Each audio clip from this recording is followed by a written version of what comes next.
Hey everyone, welcome in. How's everyone doing today? As you can see, it's actually been like really sunny and like really nice weather for like the past like over a week maybe. Like it's been pretty unusual for winter time here. So I'm not complaining about that. Not that I've gone outside too much, but you know, it's nice to go outside and be like, "Oh, I should wear sunscreen today." Like actually needing sunscreen. Isn't snowing still where you are? I hope it stops if you don't want it. It hasn't snowed here yet. We're definitely dipping into the negative sometimes, but it's not. I guess because it's not raining, it's not snowing, but it's not like cold enough. I think it's like if it goes down to negative, it's like -1 or like -2. So like, I don't think we're in imminent danger. But if it does snow, I will just not leave the house because it is it honestly is such a disaster. There's some like like the city just goes into like gridlock. Like everyone just like does not know what to do. And then like you can't trust anyone when you're driving and like when it's like slightly snowy. Like I just don't trust anyone. Um because like even if you're okay to drive in the snow, like um everyone's kind of a disaster. On the best of days, there's a lot of bad drivers. And on a snowy day, like you don't really want to go anywhere near anyone, you know? Why is Vancouver in gridlock? It is if it snows, but it hasn't snowed, so we're good. Um, but yeah, last year it snowed in December. Not last year, like 2024, but like 2023.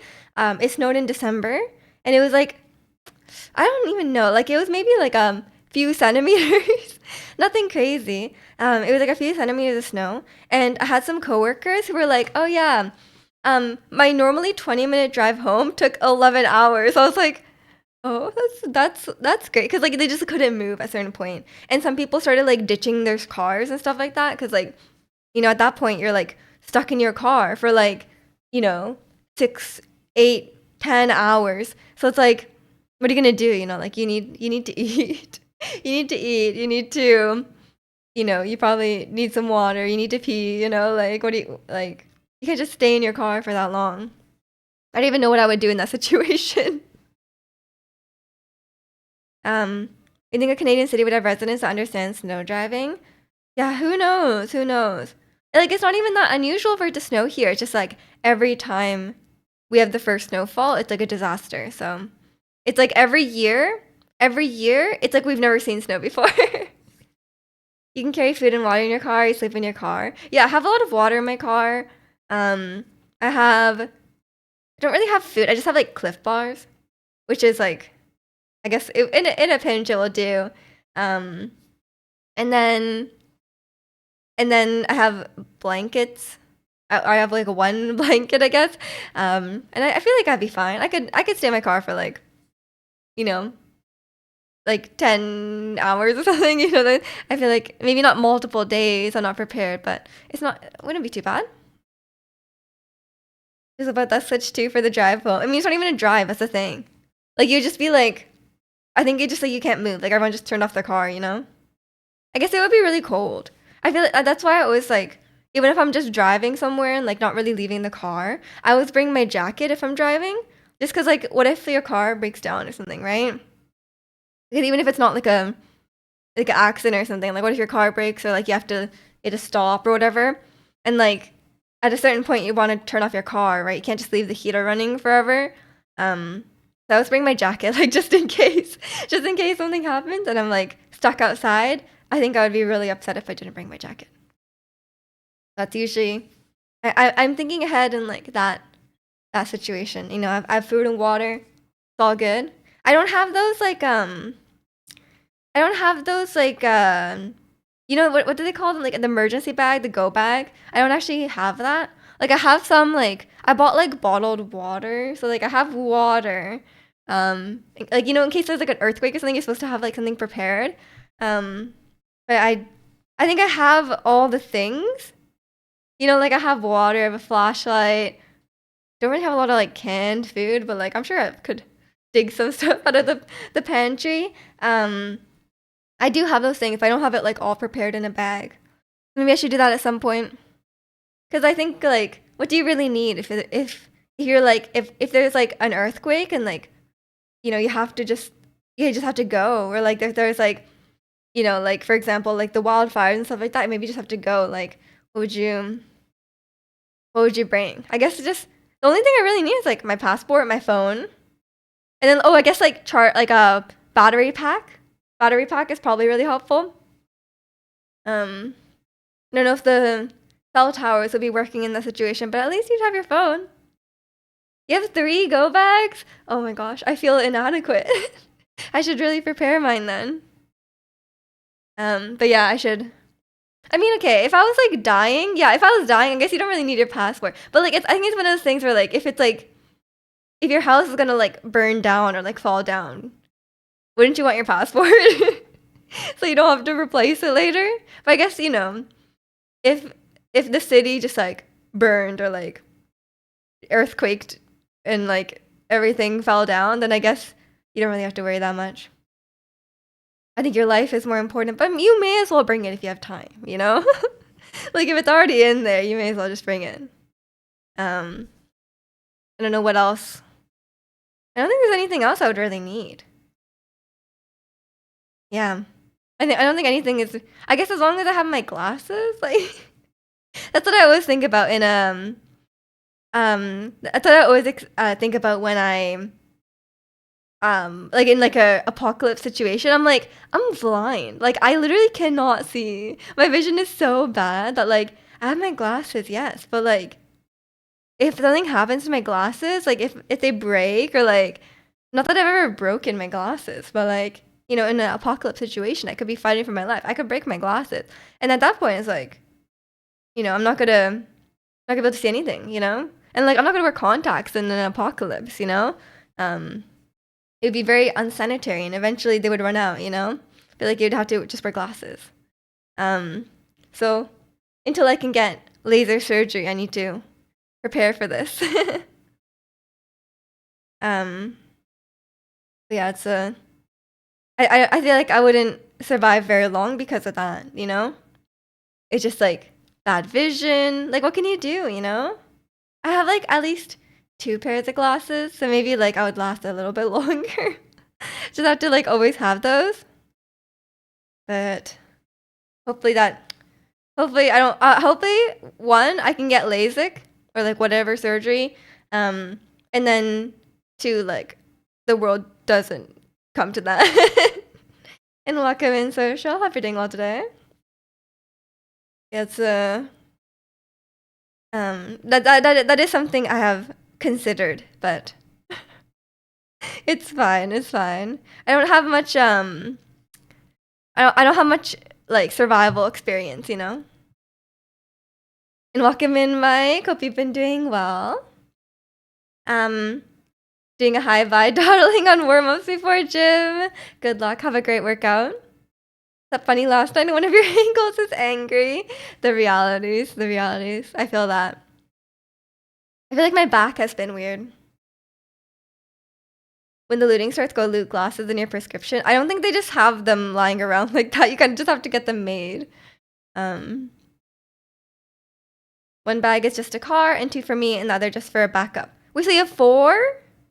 You have 4 go bags. I thought you said you have 3, but you have actually 4. You're even more prepared. Yeah, it's I don't have a go bag in my car. It's just kind of my car is just like full of stuff.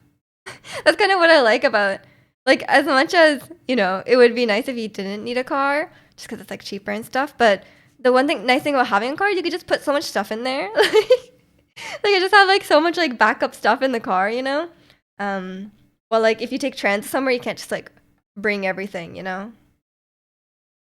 I really hope I can get LASIK soon. That's my main wish in life these days. Like, oh, every year I go to they said when you turn 20, like when you're 25, your eyes will stop getting worse, or like they'll like slow down, right? And then like literally I turned 26 last month. And so like last year when I went to the eye doctor, I had turned 25, and I was like, come on. And then they're like, you guys got worse. I was like, when will it end? When will it end? And Draconian, thanks for the 40 months. You're out and about? You're outside? Are you catching Pokemon? Your car is your most utilized storage space because you're bad at organizing your life. Fair enough. Fair enough. I mean, I don't have like a mountain of garbage in my car. My car is pretty empty. You guys know I don't drive much. But I have a decent amount of things, you know, in the car. You made your other to your family. Ah, okay. That's nice of you. Um, but yeah, I'm not that prepared for an emergency, so maybe I should be. Maybe my family should have one. Especially, I think like it's more of a concern, like, for example, like for my family, like for my dog, like you need to bring like dog food and stuff like that, right? You're on the bus on your way to socializing. Whoa, for the second time this week. Damn, we don't know that life. Who are you? Have fun though. Have fun. I don't do stuff like that. um, a little social butterfly. Yeah, or one social butterfly. How many social gatherings have you guys had this month? It's a bad question. It's a bad question. How many social gatherings have you guys attended this month? I'm very introverted, so I don't really like I think like once COVID happened and then I was like just chilling at home like every day and like I was like, wow, I actually don't need socialization. Like that's literally like what I realized. Like I'm like I stream, right? I stream 3 times a week and I have like a parasocial conversation with you guys and like that's the amount of socialization I need. Like I talk to my family, and then I have like hobbies. Like I have my singing lesson. I have my Pilates where I like it's like not like socialization, but like obviously I'm talking to people, and then I like talk to people at work. Like I have like meetings and stuff, and then like for me that's like enough. I'm like I don't really want to like go to social things like other times in the week, you know. Um, so yeah, that's just. But I think it's just me because I'm just very. I'm gonna be one of those old married people who like doesn't have friends. You know, like some like a lot of like dads, like middle-aged dads, like they don't have friends. Like they just have like their family. Like I feel like that'd be me because like I literally like I feel like I just don't. I feel like I just don't need it. I don't know. Um, the pavement down to the bus stop was not gridded. Oh my gosh, be careful. It's actually like really like, especially like when you're a kid, you're like, oh, like it's ice, it's fine, and you're like, if you fall, it's all good. But I feel like once you're like not even an adult, like once you're just like a certain age, like it's actually very scary. You socialized last night, and your friend tricked me into eating a suicide sauce wing. Are you okay? You think 1 to 3 this month? Oh, that's actually decent. Um, Miju's my second favorite parasocial relationship. Is the first one K-pop related? You hang out with some friends on New Year's Day. Okay, that's not bad. Um, you went survival camping last week in 91 centimeters of snow with whatever's in your go bag. What? Okay, if we used to do this thing on stream where we would make teams for the apocalypse. So I want Spy Hunter on my team. I definitely Spy like I won't be dead weight. I'll help with something. You love talking with people and you do it all the time. You just don't feel like the need to go place with them all the time. Yeah, for me, it's like I'm very okay. I would say I'm outgoing as like I'm not shy or anything like that. But I'm very introverted and I feel like I don't need a lot of social interaction. So like when I have plans, like I feel like I need to know. I can't just like go out. Like if someone just called me up, they're like, "Hey, do you want to like go to a restaurant right now?" I'd be like, "No, I need like 2 days notice." You can't just spring that on me. I need to mentally prepare, okay? So I think that's me. You did cry from the spice last night? Yeah, that sounds not good. Is your stomach okay? And the first is K-pop related. Of course. Just survival camping with friends kind of socializing? Absolutely, you're with friends. Are you gonna get spy hunter killed? Possibly, possibly. Um, I'll keep my glasses. Okay, look. One time I went to the shooting range and I'm a really good shot. Like you guys might not believe me, but I'm actually a really good shot. Okay, so like, I don't know with my glasses if that's the case, but I'll get LASIK. Don't worry, before the apocalypse. Okay, okay. Take care, Zirconia, and have a good time. And welcome in, Nico. Hope you're doing well today. And welcome in, Revel Love. Are you willing to eat a bunny to survive? Like alive? Not alive, but I'll eat a bunny from the wild. I don't mind. It might be a bit gamey, but that's okay. If it's the other option is death, then no. But yeah, I would cook it. I would want to cook it. I don't think you should eat stuff alive. I don't know why I asked that question. Maybe I don't know why I asked that. I don't know why it would be alive. That sounds like you would probably get like a disease or something. Your stomach is fine. Your other friend is not okay. Oh no, that'd be me. That'd be me. I have a very weak stomach. Oh, sorry. Don't let this like be a point against me for the apocalypse thing. Like, I'll be fine. I'll be fine. They probably try to bite you back. Yeah. Okay. Let's not eat bunnies alive. That's not good.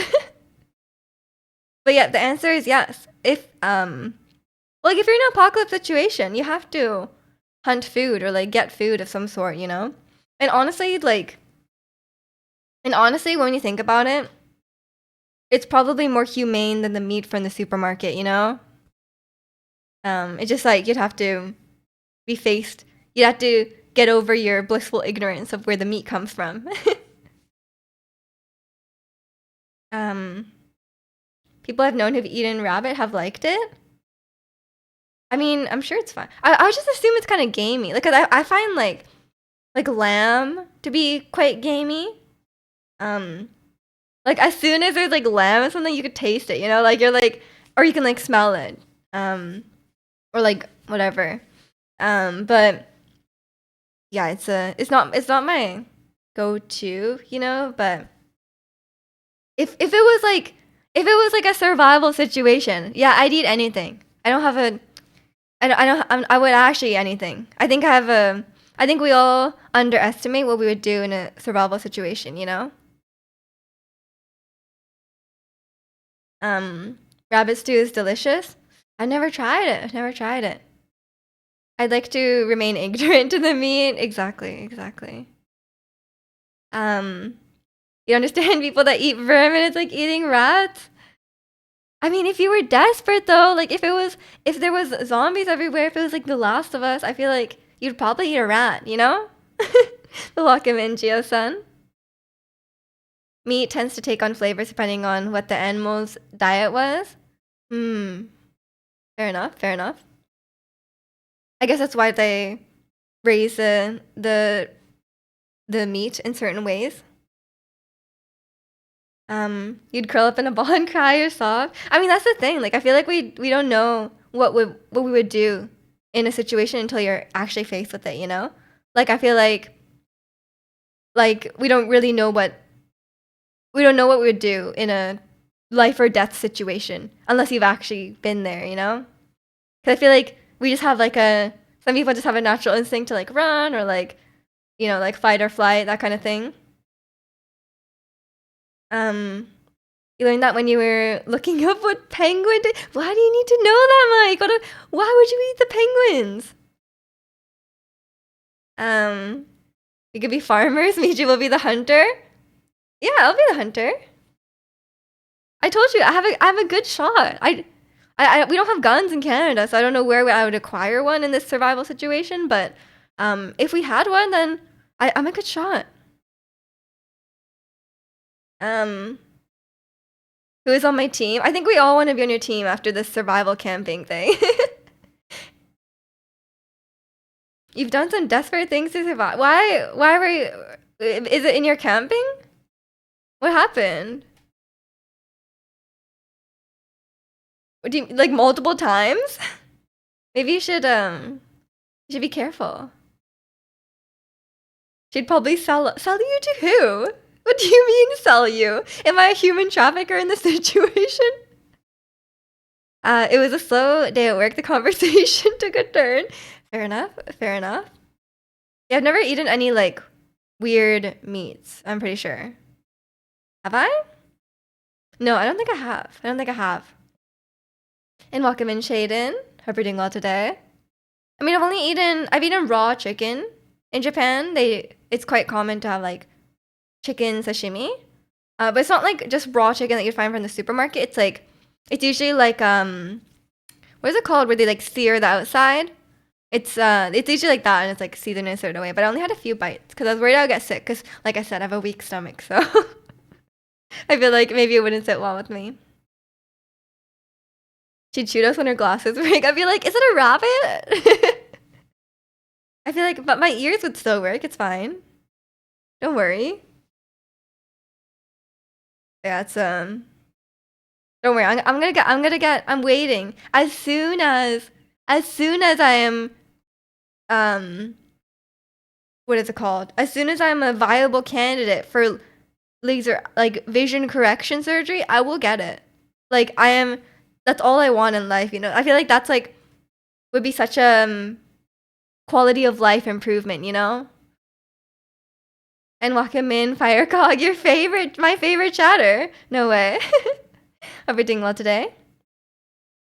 100% make rabbit noises to troll you when your glasses break. What are rabbit noises? Multiple times they had popped limbs back in place and wrapped broken bones and drank questionable water. How are you breaking all these bones? What are you doing in your survival camp? Maybe I don't want to be on your team. What are you guys doing? Did you fall? And welcome in Ain Dubs. Tried to fit that in, but I feel like the usernames that work with my name do not work with your name. Hope you're doing well today. It's a dream getting shot in the eyes with lasers. I have actually already done that. I had like a retinal tear, and then I had to get surgery, but it wasn't even like when they said surgery, it was like they like put those eye drops in that like dilate your pupils, and then this guy was like he did like poked my eye to like hold the eyelid up, and then he just like it was like he was just shining a flashlight in my eyes for like 10 minutes, and he was like, yeah, you're done. So, like that was it. So I don't know if LASIK is also like that, where it's just like, a flashlight kind of thing. I guess it is because it's just a light, right? But I feel like that one maybe causes more pain recovery or whatever. They're roughhousing survival camp. Maybe they're fighting. I don't know. Not Ain Dove. Sorry, that was a thing in a miss. We came in right in time for KDA. We missed KDA. Should we show him how we do it every day? That sounds scary. It wasn't really scary. It was literally like it was about like it literally just felt like it didn't feel like I didn't feel any pain. Or I didn't feel anything really. It was just like just like a light. And he was just like shining it around my eyes. And then it was done. And I didn't feel any pain. You're about to say. Exactly. We were marking spots of where not to go, and the questionable water was due to someone dumping all the fresh water. Why did they do that? We don't want that guy on our team. They just eyeball the shining laser. Don't they use some sort of measuring thing? Not for this surgery, no. It was just some guy. He walked in. Sorry, I knew the guy. He was my ophthalmologist. And then he came in and like it was just some guy. And then he just like looked at my eye, and then he was just like shining the light in it, and that was it. He just did it manually. So I mean, I think maybe LASIK is different. I don't know. It was just some guy. Yeah, didn't mean to imply that it was just some strange man that walked in and shone a flashlight in my eyes, and that was it. It was a doctor that I knew. But yeah, I don't know what the other. Well, okay, because there's like different types of eye surgery. There's like LASIK, and then there's like PRK, and then there's like that one where they insert a permanent contact lens in your eye. So then I was like, I don't know, like I'd have to like check which one is the best for me. I don't know which one it is. I'm gonna get one of them, okay? And there's like different ones. There's one called Smile or something like that. So like there's like all sorts of eye surgeries these days, so I need to look into them. And just some guy from some place, yeah, who knows? He got scared of Bunny and tried to run away and knocked over the water? What? Oh no. I would never do that. Don't worry. I never get jump scared. I'm nerves of steel, man. Dude doesn't work here. He's a pastry chef. He didn't even give me any pastries. Oh man. You okay? Should we show him how we do it every day? You should tell the surgeon people about this new marketing strategy. Oh, Ratty? Ratty got accepted to the team? What about me? Um, I told you, I'm a good shot. So if there's zombies, I can shoot the zombies. Don't worry. I've watched all of Telltale's Walking Dead, and you know Clem, she like kicks the zombies in the knees and then stabs them in the head. I could do that. I could do that. Accepted to college and to the team. Big week for you. You were accepted to college this week? Is that true? What if it's those really fast ones? Then I think we just run. I don't think we try to attack them like that, you know? I think it's a bit dangerous. The fresh wait, how does I've never watched, or I have watched The Walking Dead, but like a really long time ago. But in the Last of Us, there's like runners, and those ones are kind of scary because they're like freshly turned. You know, I think you just need a gun. Trying to get an HR certificate for a 1-year program. Oh, congrats, congrats. You just slipped that like big news in there, like casually. But I hope it goes well. When do you start? Yeah, that's awesome. You got accepted. Going, a lot of people back in school doing homework. May? Oh, that's very soon. That's very soon. Good luck with the homework and classes and all that. Do you guys, well, okay, I don't know. Some of you may still be in school, but do you guys miss having school? Because I feel like I miss it in some sense. Like, I don't mind as much because, like, I feel like now that I work, like, you know, having money is nice. Let's be real, having money is nice. And then also, just like when you work, like, when you're done work, you're just like done. You know, there's no like homework unless you have like a job or like they're really overworking you, you know? In general, like once you're off work, you're off, right? But in school, like there's always something else you can do in school. Like you can always be like doing the next assignment, and then doing like the studying for the next test. Like there's always something you could be doing. And then like I'm such like a overachiever in school that like I'm just like you can never relax. But at the same time, it's very nice to have that structure in your life. You know, like it's like you always know what your next thing is. You know. So like, and I do like getting good grades. You know, in work, like I guess like technically you have like performance reviews and stuff like that, but it's not really a grade, you know. It's not like something you could study for, you know. Um, so it's kind of nice to have that structure, but it's okay. Head towards a challenge. You head towards a challenge on the ones that run with my machete. What? And I will accept you as well. Yes, I got accepted to the team. Let's go. I won't die in the apocalypse. I'll take a survival course. Okay, I'll like learn how to light a fire, you know? Although I think I'm generally quite calm in stressful situations. I haven't been in that many stressful situations. I've been in I think I've told this story on stream before, but I've been in a large earthquake. I was in Japan in 2011. Okay, I was like a kid though, but like I was in Japan in 2011. I was in Tokyo. And I think in Tokyo there was no like tsunami or anything like that, but it was like magnitude probably like 5 or 6. Like it was like pretty shaking.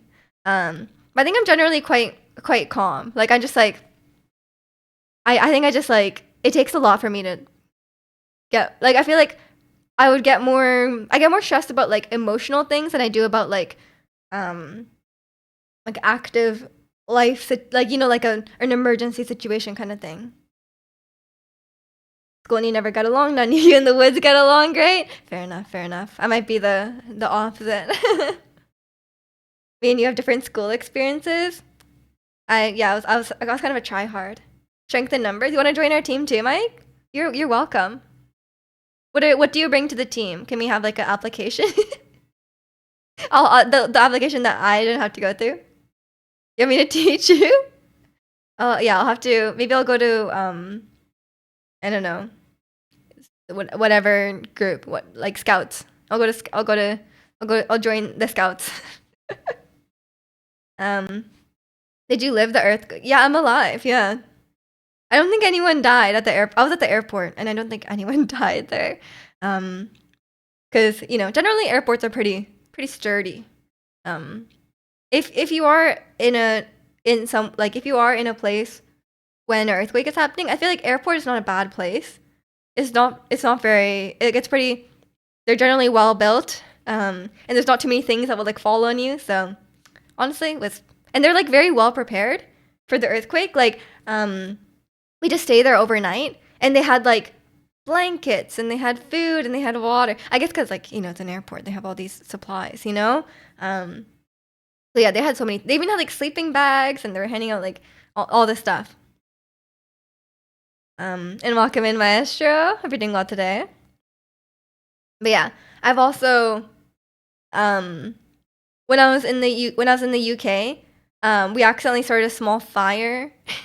We caught the parchment paper on fire, and very calm, very calm.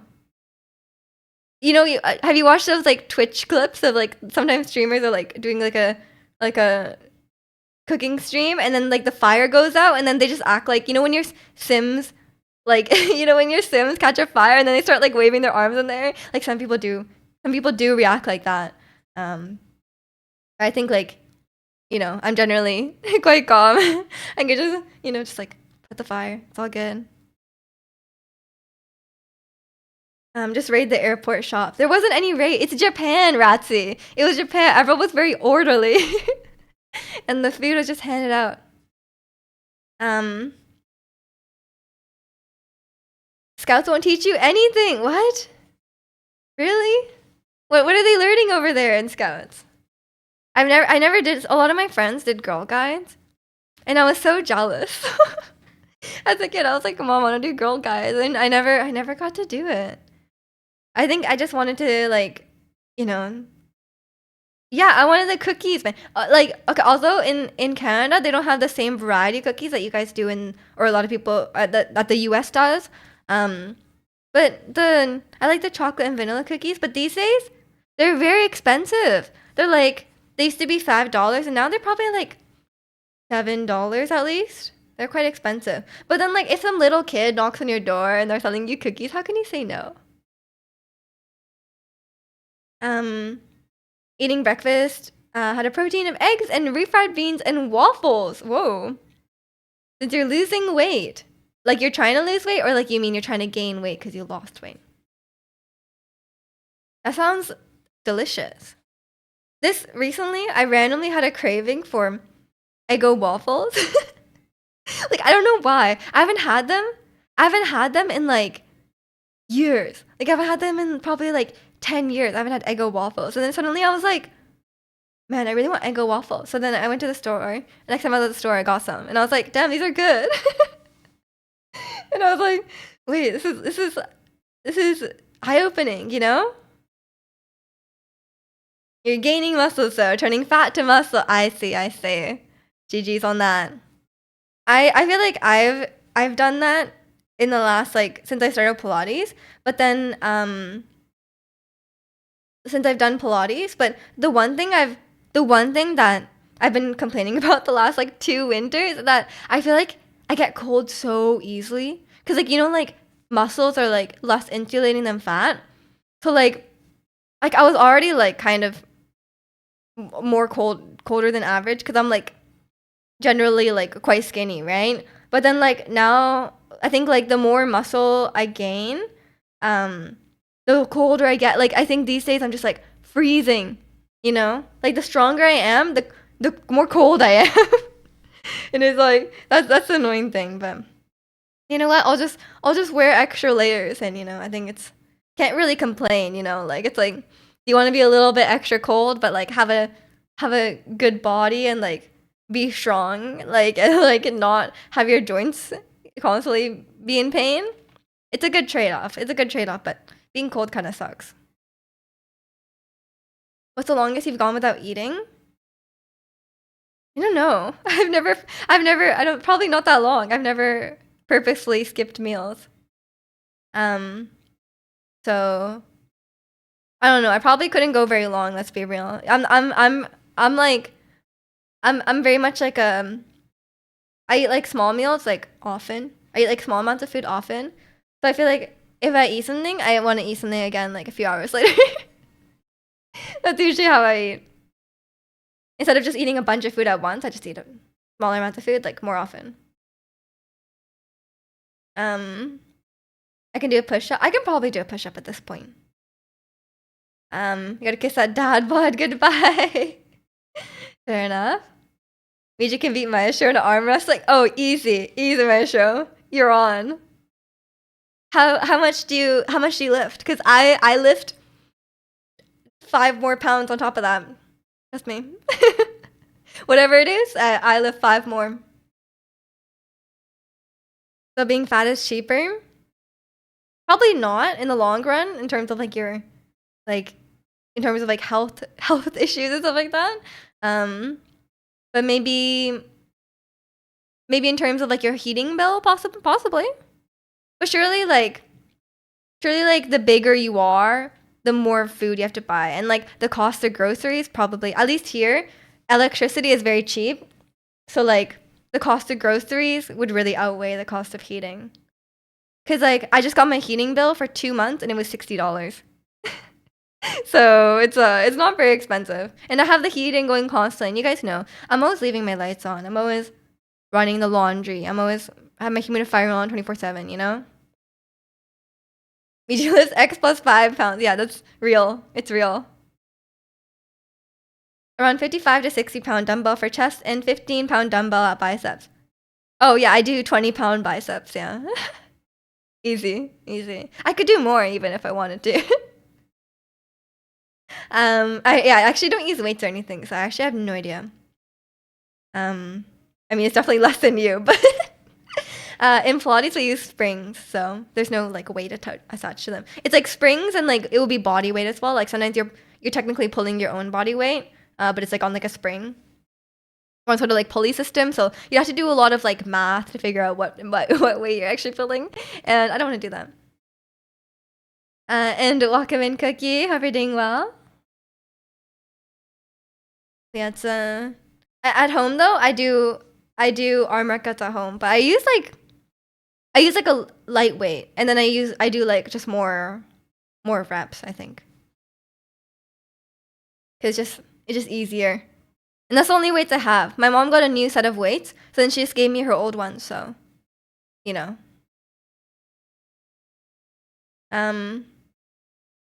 Doc tells me you need to get a dad bod. Wait, why? Are you too light? 54 kilograms?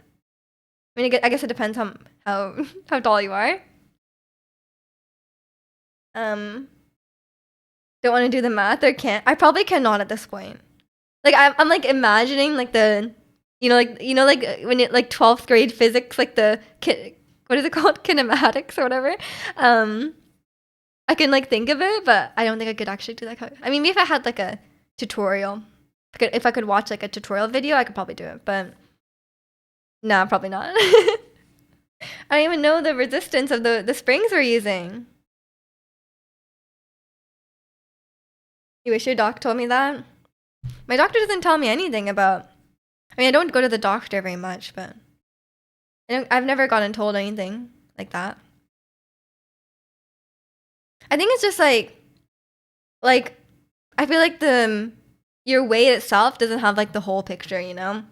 Cause like for me, it's like I'm quite thin, but my weight has been very consistent my whole life, like pretty much since I was like probably like, like 13, 14, whatever. I think it's been like very, very consistent. But like it's probably gone up a bit now because I have like actually some muscle. It's probably not like significant, but last time I weighed myself, I was like probably like 2 or 3 kilograms more than I usually would be. Um, so I think I have some amount of muscle more, but it's nothing crazy. But like that's the thing. I feel like I don't have like my body itself looks the same. It just I have more muscle than fat before. But you wouldn't know like if you just went off the weight, then like you would just be like, oh, you gained weight, you know? But I don't think it's representative. You're 5'7" or 152 centimeters. That is not the correct. That is not the correct conversion. I can tell you that. You mean what? Is it 1/6? No, even 162 is too short. Is that right? 152 centimeters is like 5 feet. I can tell you that. You have a job other than streaming? Yeah, I have a full-time job. Streaming is not my job. I'm a software engineer. I would not be making a living off this, alright? Yeah, I work from home, so it's pretty chill. Pretty chill. I feel like I can't these days I probably cannot go back to an office, you know? Working from home is so convenient. I have the IT sector in Canada. Well, I've been at my job like a few years, so I don't have the experience of like job hunting or anything like that. But I think it's a bit rough these days. In the tech industry, I think it's getting better, but there's definitely a rough period where it was like there was lots of layoffs and like it was hard for people to get a job. I think it's getting better, but it's not back to its peak. I'm glad to have graduated when I did because it was actually a good time. 170. Okay, I was like, yeah, there's no way it's 152. That's really short. That's okay. It's okay. Conversions are hard. Luckily my height doesn't change, so I can just remember it, you know? But we use both we use feet and inches here, but we also use centimeters, so we kind of know a bit of both. But if you ask me like Fahrenheit, then I have no idea. I learned some like basic like just certain numbers conversions. Like I know 32 is freezing. I know 86 is 30 degrees Celsius. But I just that's my reference point. I know 100 is like your human body temperature, or like if you have a fever, it's 100 or something like that. But when you don't get along, that's okay. It's okay. Google and you can get along. Yes. Wait. So why do you need a dad bod? Did your doctor actually say you need a dad? Is that good? Does it just mean you need to gain weight? Isn't a dad bod like not the healthiest? I feel like if I imagine like a dad bod, it's like, like a beer belly kind of thing, you know? I guess dad bods are generally like they're like not thin, but they're like strong. Like I feel like you just have that like dad strength, you know? I feel like I kind of associate it like that. And welcome Intoxicate, how are you? Tummy fat for emergencies. They're just prepared. Yeah, dads are just prepared for everything. Maybe that's the play. But we are like I was just watching a video about Sony, and apparently they just like canceled a bunch of their live service games, and apparently they were planning to make a God of War live service game. I was like, what is that? Like, what would you do with that? Like, they canceled it, but I was like, why? That's so weird. But Kratos' dad bod. Kratos' dad bod. That's a different type of dad bod, man.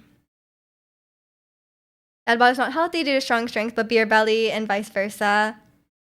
Yeah. But then, like, the strong men, like, like strong men, like the people who like lift cars and stuff. Those guys, they have like I mean, they don't have like dad bods because like they have so much muscle, but it's like under a lot of fat. So there's that aspect of it as well. But obviously, like the average dad bod is not like that muscular. And welcome in, Demon. Hope you're doing well today. Body temp is 98.9. Oh, okay, okay. So if it's 100, you have like a fever, or above 100, you have a fever. Your doctor's wrong. You gotta work out and increase that cardio. Maybe their doctor just means they need to gain weight. That's possible too. And welcome in, Bliss. Was your favorite plushie from the ones in the background? Ooh, that's a tough question. I love them all. That's why they're there. Some favorites, probably the one my aunt made me this one recently out of crochet. It's cinnamon roll. Big fan of cinnamon roll these days. And then some, like a lot of them are gifts, which is why it's hard to pick one. This one I got from I got from my mod Gwen.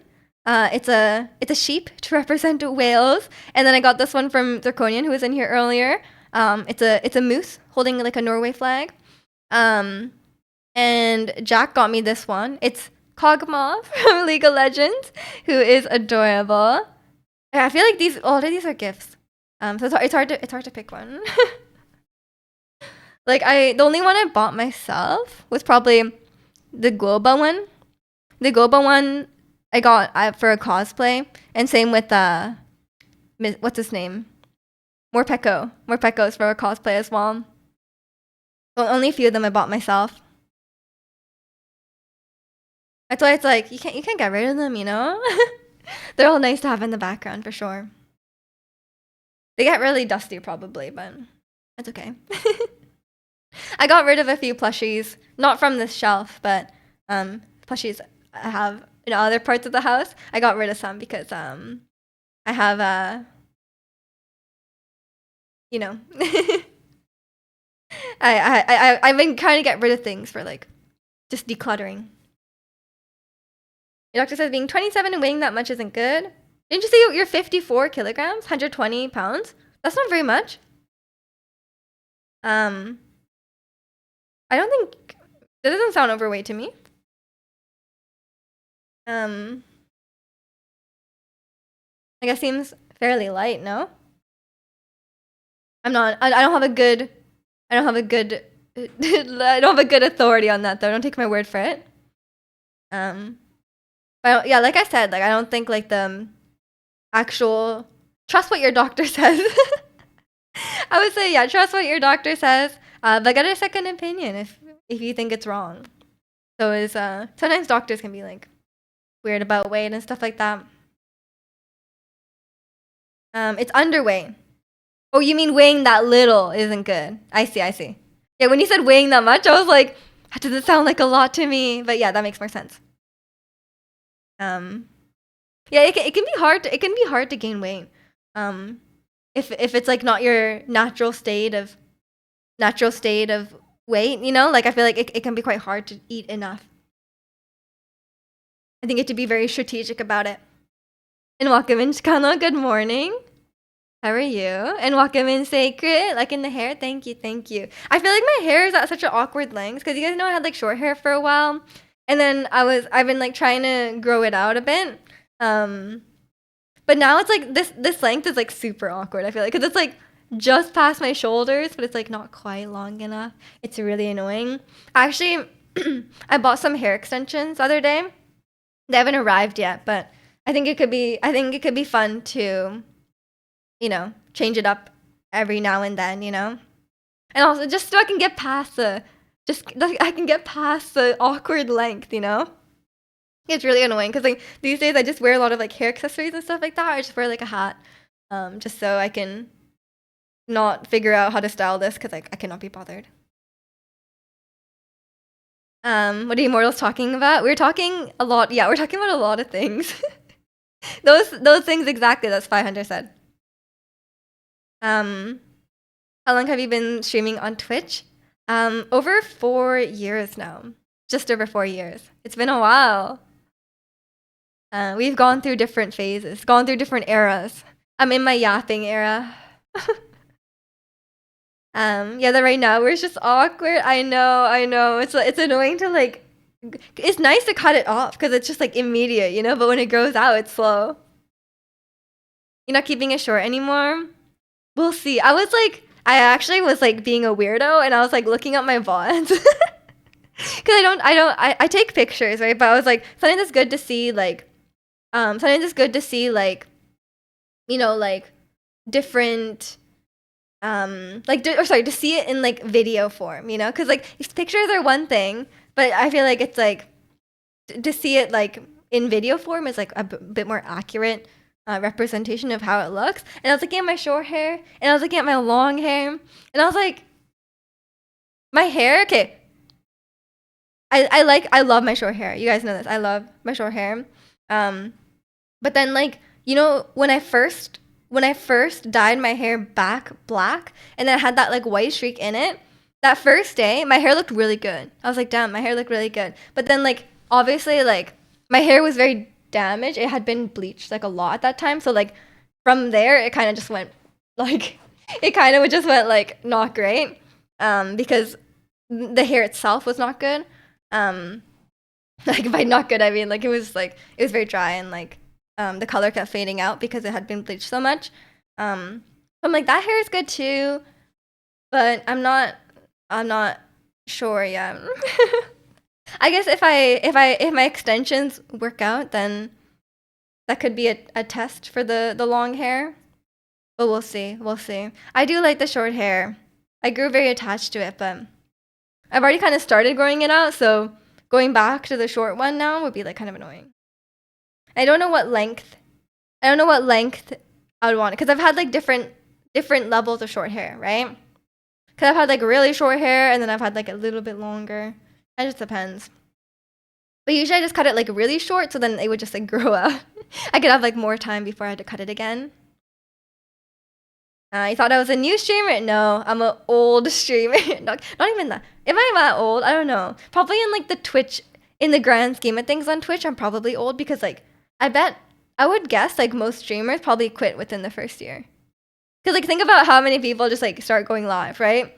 Like probably the majority of streamers do not make it 1 year, if I had to guess.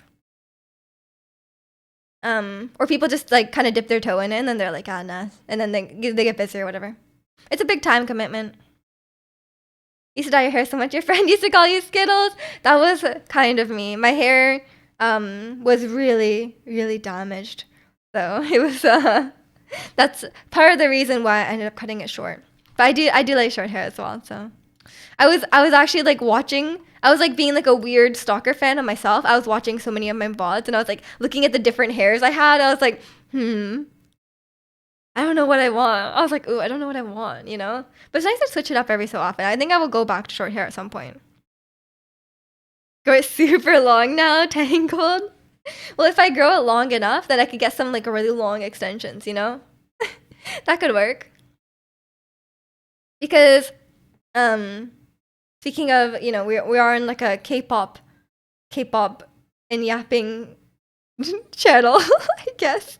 Not that we talk a lot about K-pop, but like all the idols and like most celebrities with like longish hair, they wear hair extensions, right? That's why like their hair is so like thick and nice looking. It's usually just extensions.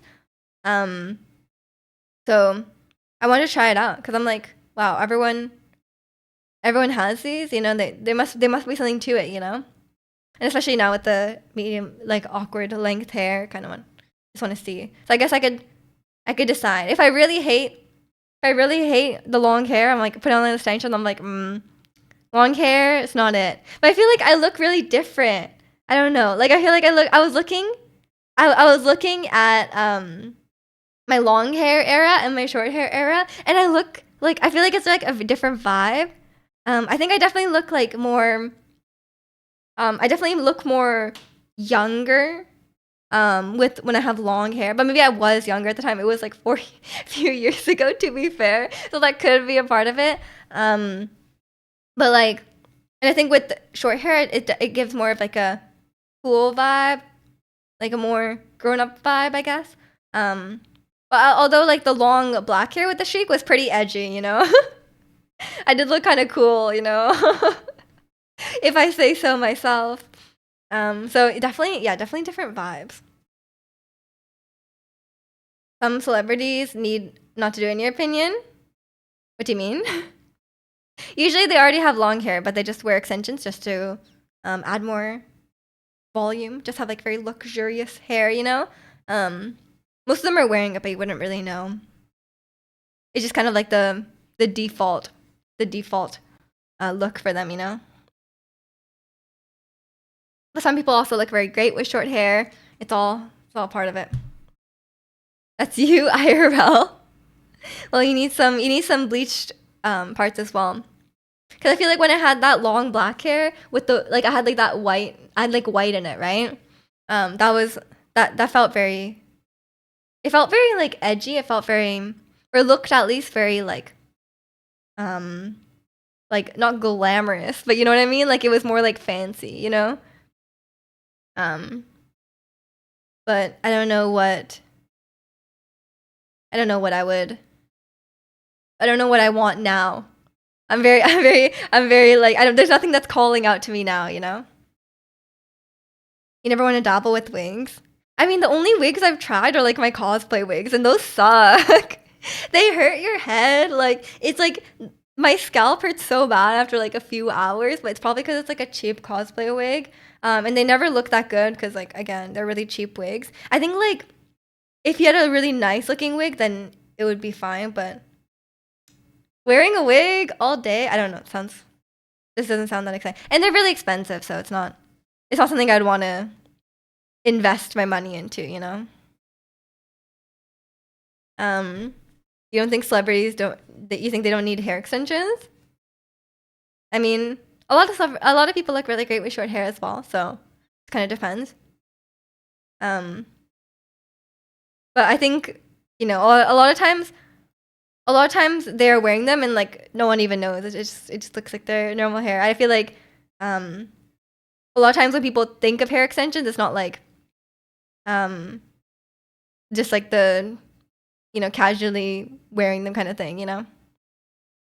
Think of like all the K-pop idols, like they're all wearing hair extensions. If they have longer than shoulder length hair, they are wearing hair extensions.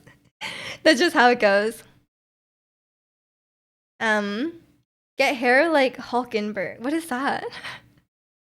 Hulkenberg? I have no idea what that is. But yeah, I haven't decided quite what to do. Look her up. Okay. What am I gonna find? Is it a Street Fighter character?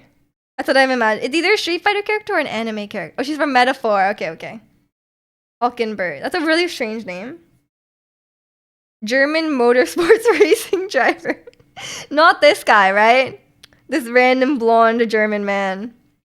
Metaphor. Okay, let me find it real. Why would I have hair like this, Chikano? You do that. His hair could be cool too. He's just some random blonde man. And welcome into Stat. Hope you're doing well today. Chikano, you can have Hulkenberg hair.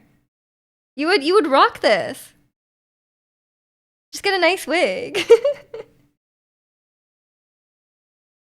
But yeah, I feel like I should hold off on cosplays because like I said, I'm like running out of space, you know? I like sometimes look at the cosplay site, but I'm like, no, like I don't have any space. Like where am I gonna keep all this? I have so many now. And like the thing with cosplays, like you wear them like once or twice and then that's it, you know? And then they just keep all this they're just stuck there.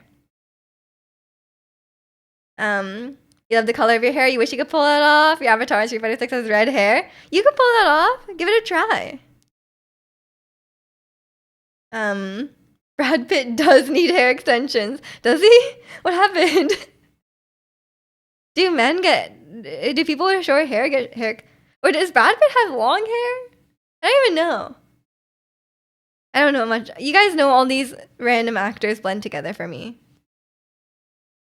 I saw I've been watching Severance season 2 and the creator of Severance is Ben Stiller.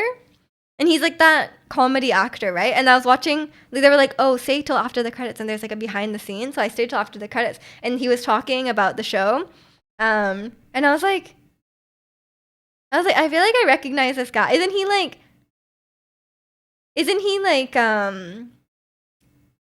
what is it even called? He's in like a bunch of those comedy movies from like way back when.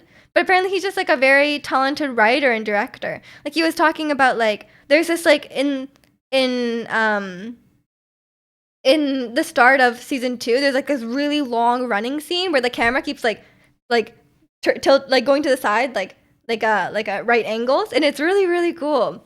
It's like a 2 minute like 2 minute long shot of like Adam Scott just like running down the hallways. It's crazy. And then he was like, oh yeah, like when so in the show like they like go down the elevator and then they like their brains switch, and then he was like, oh yeah, we use like a technique where like it always like looked weird to me on camera. I was like, what? I thought it was like an effect because I was like, it looks like their faces are changing but it's still the same person, so like I'm confused. But they like move the camera forward and zoom it out, so like, and then apparently that changes like how your face and your proportions look. And I was like, damn, like maybe we shouldn't be zooming in on people's photos, you know? Like maybe we shouldn't be zooming in while taking photos. Like you could look weird, you know? Like maybe we shouldn't do that. I don't know. Ben Stiller directed Cable Guy. Yeah, I didn't know about his because I always knew, like I was like, okay, like I knew Ben Stiller was like the creator of Severance. I didn't really think much of it. I was like, oh, what a guy. What a talented guy. But I guess he's been doing a lot of directing and stuff like that. Did you win Elden Ring? He is actively winning, I would say. He's been first trying some bosses. Like he's getting there. He's getting there. But there's still a lot of game left. I don't know how much I don't know how much Estat thinks is left in the game, but there's definitely a lot of game left. It's a good game. Yeah, I'm glad you're enjoying it. It's fun to watch your experience with it because I had a very different. You guys know I'm kind of like or I don't know if you guys know, but like I'm definitely like a wiki player. I'm definitely a wiki player, and I love like looking stuff up. Like I'm like, I need to get this for this build. And I was like just straight in on like just looking stuff up. And like, and then like what am I trying to say? And then so like I didn't do a lot of exploring in Elden Ring, mostly because the world didn't appeal to me. Like I don't think the world is very nice. Like it's not meant to be like pretty, or like, I mean it's meant to be pretty at some points, but like it's not really my aesthetic. And like it's full of like gross things, you know? Like for example, when I like enjoying exploring in Breath of the Wild was more to like, oh, like if I climb this mountain, I can see a pretty view. And then like, oh, like if I go here, I can find like a cool thing, you know, or like a cool landscape. But in Elden Ring, it's more. I would say there's a lot of extrinsic rewards for exploring. So it's not quite the same thing, I think. But I think a lot of people prefer the world not being empty in that sense, right? Imagine not having a horse or being able to jump. Imagine. Istat was like really forgetting about the horse for the first part of the game, and everyone was like, Istat, you know you have a horse, right? Because the horse, you can like double jump and stuff. It's very nice. Atlas, yeah, Atlas, the creator persona, the Atlas Plateau. Exploring in Genshin, I actually don't like exploring in Genshin. And I think that's why, because like Genshin world is full of stuff, you know, like everywhere you go, there's like a monster camp, there's a treasure chest, there's a puzzle to be solved, there's a domain, like whatever, there's oculi everywhere, all these things. But personally, I don't care about that stuff because like I'm not a collector, I'm not a completionist or anything like that. I don't really like. I think for me, I find it tiring if I'm just going around. There's like, oh, there's a chest here, and then there's a chest here, and then there's a chest. You know, like I feel like for me, I like exploring and not being distracted by all that stuff and just finding cool places. I think like cool places is enough of a reward for me, or like just finding a new thing is just like enough of a reward for me. So like that really resonates with me, like the intrinsic rewards. But But a lot of people really don't like it. A lot of people really prefer the, because I know a lot of people say like, oh, Elden Ring's open world is like the best. Like like it took Breath of the Wild and like it improved upon that, you know. But I don't necessarily. I think it's subjective. Um, I think it's definitely subjective because like in Breath of the Wild, like you do have that trade off of like you can climb everything in Breath of the Wild. Um, so it's definitely different. But Elden Ring does do some stuff better, like combat, for example. Like it definitely has a lot more depth to the combat itself. Um, not if you're not a Breath of the Wild combat guy, but like in terms of like the normal casual experience of combat in Breath of the Wild, it's not the most. It's not the most like in depth. Elden Ring does a good job of rewarding for exploring. Yeah, I think so. I think so. And there's like a lot to find, which is good. I think for a lot of people that's good, but for me, I think maybe I'm just weird. Maybe my brain is wired differently. But for me, it's um, like for me, like in Genshin, for example, I'm just like there's too much stuff, man. Like I feel like when I'm going through, I'm just like checking stuff off a list, and that's not. I like that in some games, like Stardew or something like that, but in exploring, I feel like I just want to.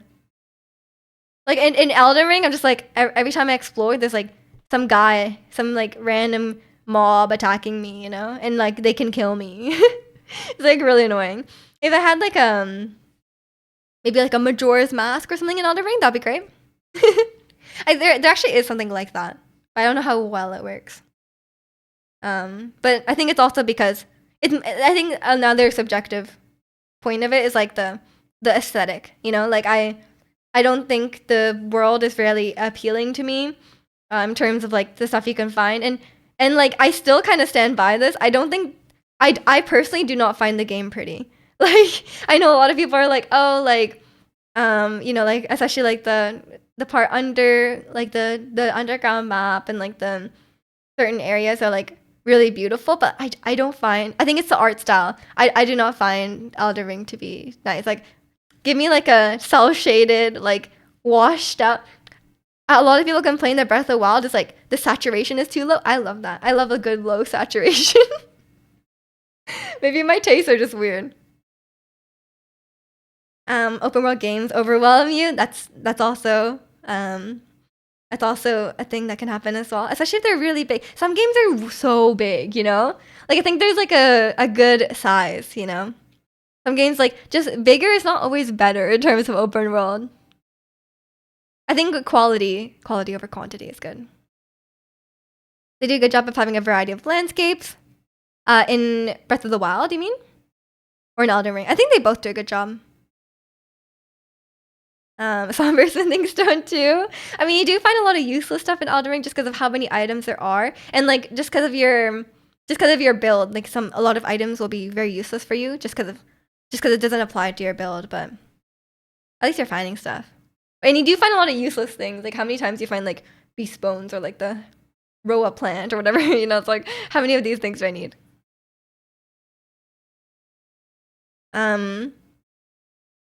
Ubisoft goes wild with the size for no good reason. Yeah, exactly. And like it's just because the world is bigger and like, oh, we put more stuff in it doesn't mean the stuff is actually worth looking at or worth doing, you know? You found this new channel where this guy does retrospectives and he put himself in locations in game. It's so funny. A lot of YouTubers do that. I know what's his name? Naked Jakey does that on the yoga ball. The guy on the yoga ball. He's really funny. And welcome in Minjana. Hope you're doing well today.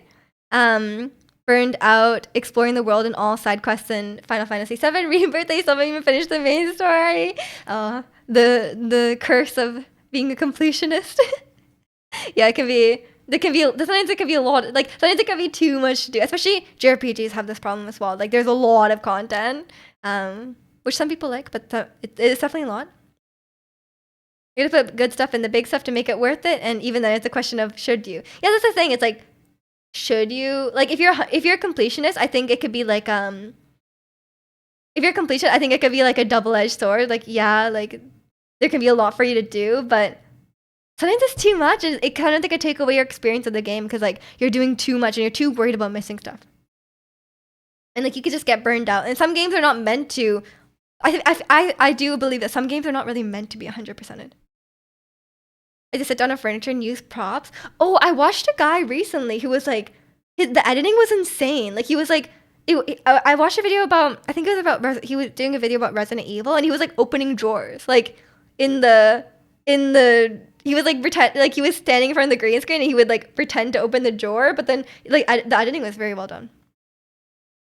Maybe it's the same guy. He's sitting on Ethan's couch and wait, it might be the same guy because it was Resident Evil. Yeah, maybe it's the same guy. I can't remember his name.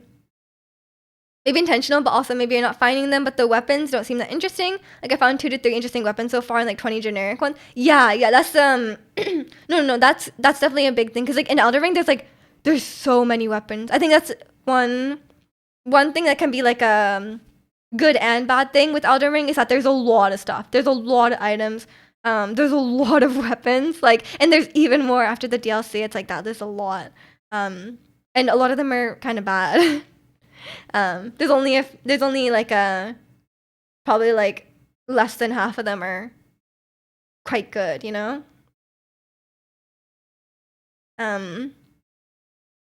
He's so funny. Those personalities, top notch too. He's real clever. Yeah, there's like that video that I watched. I wish I could remember the name now because like it was such like a. I watch a lot of video essays, right?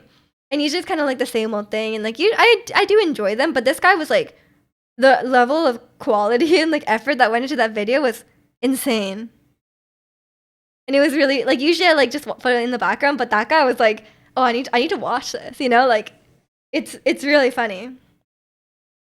But if you like that guy, I think you'll like Nakey Jakey. He's really funny. He's one of the big like video game commentary YouTubers. He doesn't make a video very often, but when he does, it's good. There are a lot of side quests that should not be available during your first playthrough. Yeah, that's definitely. But I'm sure like if you didn't allow them in the first playthrough, I'm sure there would be people complaining, right? That's the thing. Like I think it can be a tough decision to do that because some people will be really upset that you have to play it twice for that, and especially in Final Fantasy, like that's a long game. Like making people play it twice to do everything is a lot. It's a lot. But there's always a thing of like if you put all these quests in front of people, there are gonna be people who do it all. You know, like even if it's really like, you know, even if it's really not meant to be all done at once, like there will be people who see that. Like if you like if you there's plenty of people where like if you say like found the collectible 1 out of 10,000, people are gonna be like, oh no, I need to collect them all. You know, like, there's always gonna be those people. And I personally am like the opposite of that. You guys know I'm not a completionist. I am really an any percenter at heart.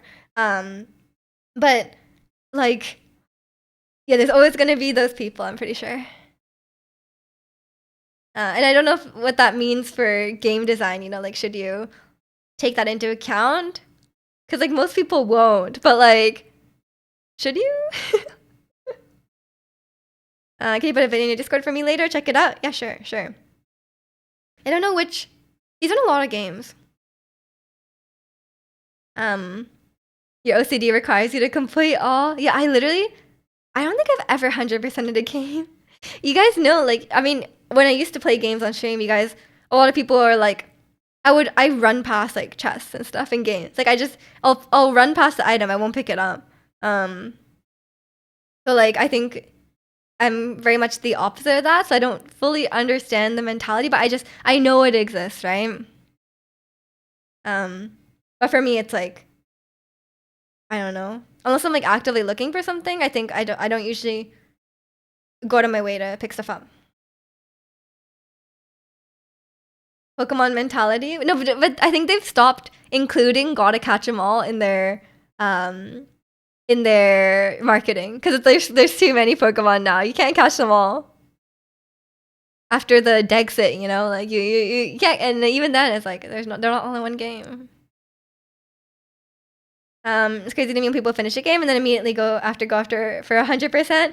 You need a good break before you replay the same game twice. That's true. That's true. I mean, you guys know I don't 100% things, but sometimes people just can't get enough, you know?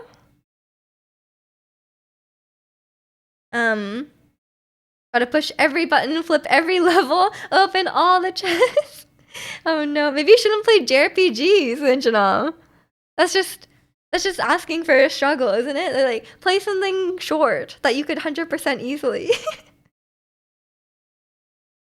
Fortnite made you be crazy, just zoom past every chest. Well, I feel like in Fortnite, don't you need those items to like, you get like, don't you need items? Like, I don't know. It kind of depends on the situation. Like, if I was playing like a survival game and I'm like in the early stages, I think I would pick everything up that I need, right? But in like a really big open world game, I'm not gonna get everything. Back to playing Minesweeper. Yeah, there's no chests to open or all that, you know? It's a nice and simple game. It won't suck all the time out of your life. Maybe it will, I don't know. Maybe it's addictive. I don't think I've ever played Minesweeper. But surely there's not too much going on. But yeah, if you guys want to know my lack of completion in Elden Ring, I finished Elden Ring in probably 30 hours. I would say 30. Because when I checked the time, I had 40 hours, but I was already into the DLC at that point. And there was some additional gameplay. Like Jack had played on my account a few times, on my file a few times just to farm runes because I was too lazy. So I think like, yeah, I probably beat it about 30 to 35 hours. I didn't explore anything. Like I did side bosses for runes. I did side bosses for runes, and that was pretty much it. But I fought almost all the major bosses. I think I fought all the major I didn't fight Placidusax. I still haven't beat him, and I haven't beat Melania. But it's still like available to me, so might, but I don't know. I don't know. Did you do everything related to Blythe? No, because when I first played the game, if you proceed to Altus without finding him, you don't have the he skips forward in his quest, so you don't actually have his weird howling. I didn't find him in that random ruins, right, where he was like howling. I didn't find him there, and I fought the Bloodhound Knight without him, and I didn't find him in that situation. So I only met him for the first time to the place where he is after you go to Altus. Because I pretty much like load up the game, went to I fought like a catacomb or two, and then I went straight to Margit, straight to Godric, and then maybe leveled up. No, I didn't even level up a bit. I think Jack went on my account, and then he like farmed the trolls for like a while, and then I to level up my stats, and then I just went to I fought Renala and Rykard right after that, and then I was at Altus, so Blythe had already moved. But after that, I did the whole quest after that. So, there is some stuff you need to find if you want to continue with. I think Blythe's quest, that quest line, I think is the best one. No, I'm not just being biased. It's related to a different character as well. It's not really his quest. It's really someone else's quest. I think that quest is the best one for sure. Not that I've really done many other quests, but I've seen a lot of them because I watch a lot of Elden Ring content. I love watching a good challenge run. I love watching speedruns. Love a good randomizer. I've actually fought a lot of bosses because of randomizers, I think. How what? How did I beat it in like 30 something hours? I just didn't do a lot of exploration, man. I just went from boss to boss to boss. That's what I liked about the game. I was like, man, I love fighting bosses. I hate fighting the little enemies. I hate fighting I hate the dungeons. Oh my god. The worst part of the game, Stormville Castle. Like struggling, just nonstop, getting lost, getting killed by those random guys. The worst. Hate those guys. And some bosses, I will say, got a little bit cheesed. The first cat, yeah, that's to get to Godric.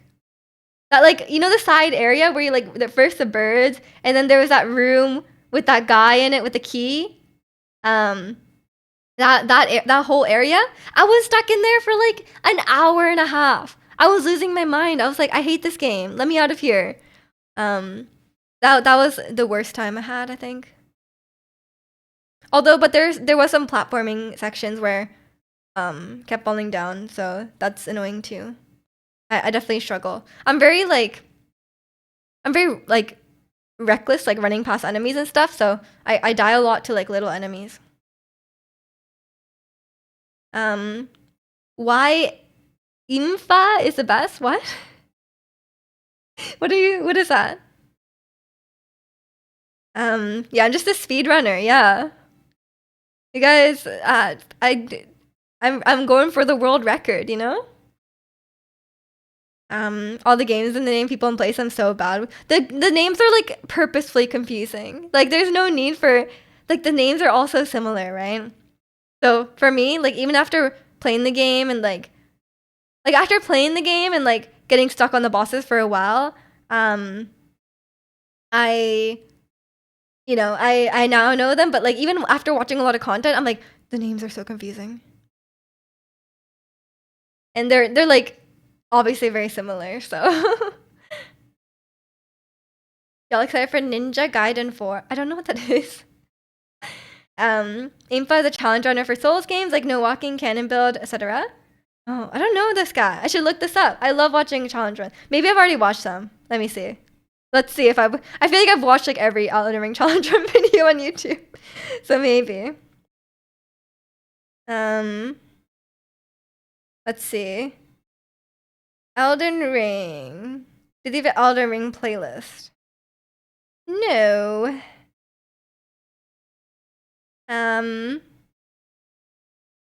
Do Hayabusa is husbando number 1. I don't know who that is. Wait, there's a lot of tutorials that are like his most watched videos. Like how to do. Where's Elden Ring? These are all Bloodborne. Okay, maybe I've watched. Maybe they just look like guides, so I never watched them. When's Major doing the Elden Ring challenge run? I'm not good enough for a challenge run, man. I can't even beat the DLC. I'm still working on the DLC. Normally, with a strong build. He's a protagonist. Okay, main ninja talk about edgy. There are some. It's I don't know. I don't know what that is. Is it a game? Stop running by the small enemies. Why? They don't have anything to provide me. Have you played the DLC? I'm working on it. I started a while ago, but I haven't played very much. I kind of just abandoned it. I am at Mesmer. I'm at Mesmer. And I've been too scared. He's just very intimidating. He has a lot of flashy moves and it kind of scares me. So I ran past him. I went to Ramana. I beat Ramana. But I need to go loop back around to Mesmer because he's kind of blocking a lot of the rest of the DLC.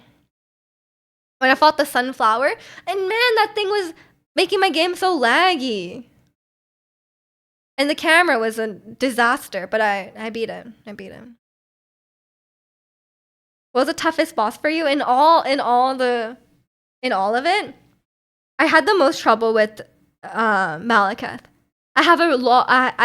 I'm really bad at like fast-paced bosses, or like bosses where there's like a lot going on. I think Malekith is too like just dashing around, like like I'm like stop dashing around. I hate when people do that. Or even like something like a lot of delayed attacks, like Margit, and Margit adjacent bosses. I was troubling. Like I think I had a lot of, maybe it's because it was the first boss, or maybe it's just like the way his kind of play style is kind of tough for me. Also had a lot of issues with Radon. Mainly because like is a game the I think I have a lot of trouble when the boss is really flashy, because it's kind of like information overload. It's like too much stuff going on the screen, and I'm not the best at like deciphering that. Um, so yeah, that's definitely a tough time. But my favorite boss is Moog. I like slow guys with big weapon. So I like Moog, I like Goldfree, and unpopular opinion, I love DTS. I know he's like the most unpopular boss, but I love DTS. He's like top 3. Also like Loretta. Um, were I scared of a boss? I get so scared. I just get easily intimidated by I walk into the arena and the boss is like grandstand, like just like showing off, and I'm like intimidating. I think it's also I get held back mentally as well with the bosses or being intimidating.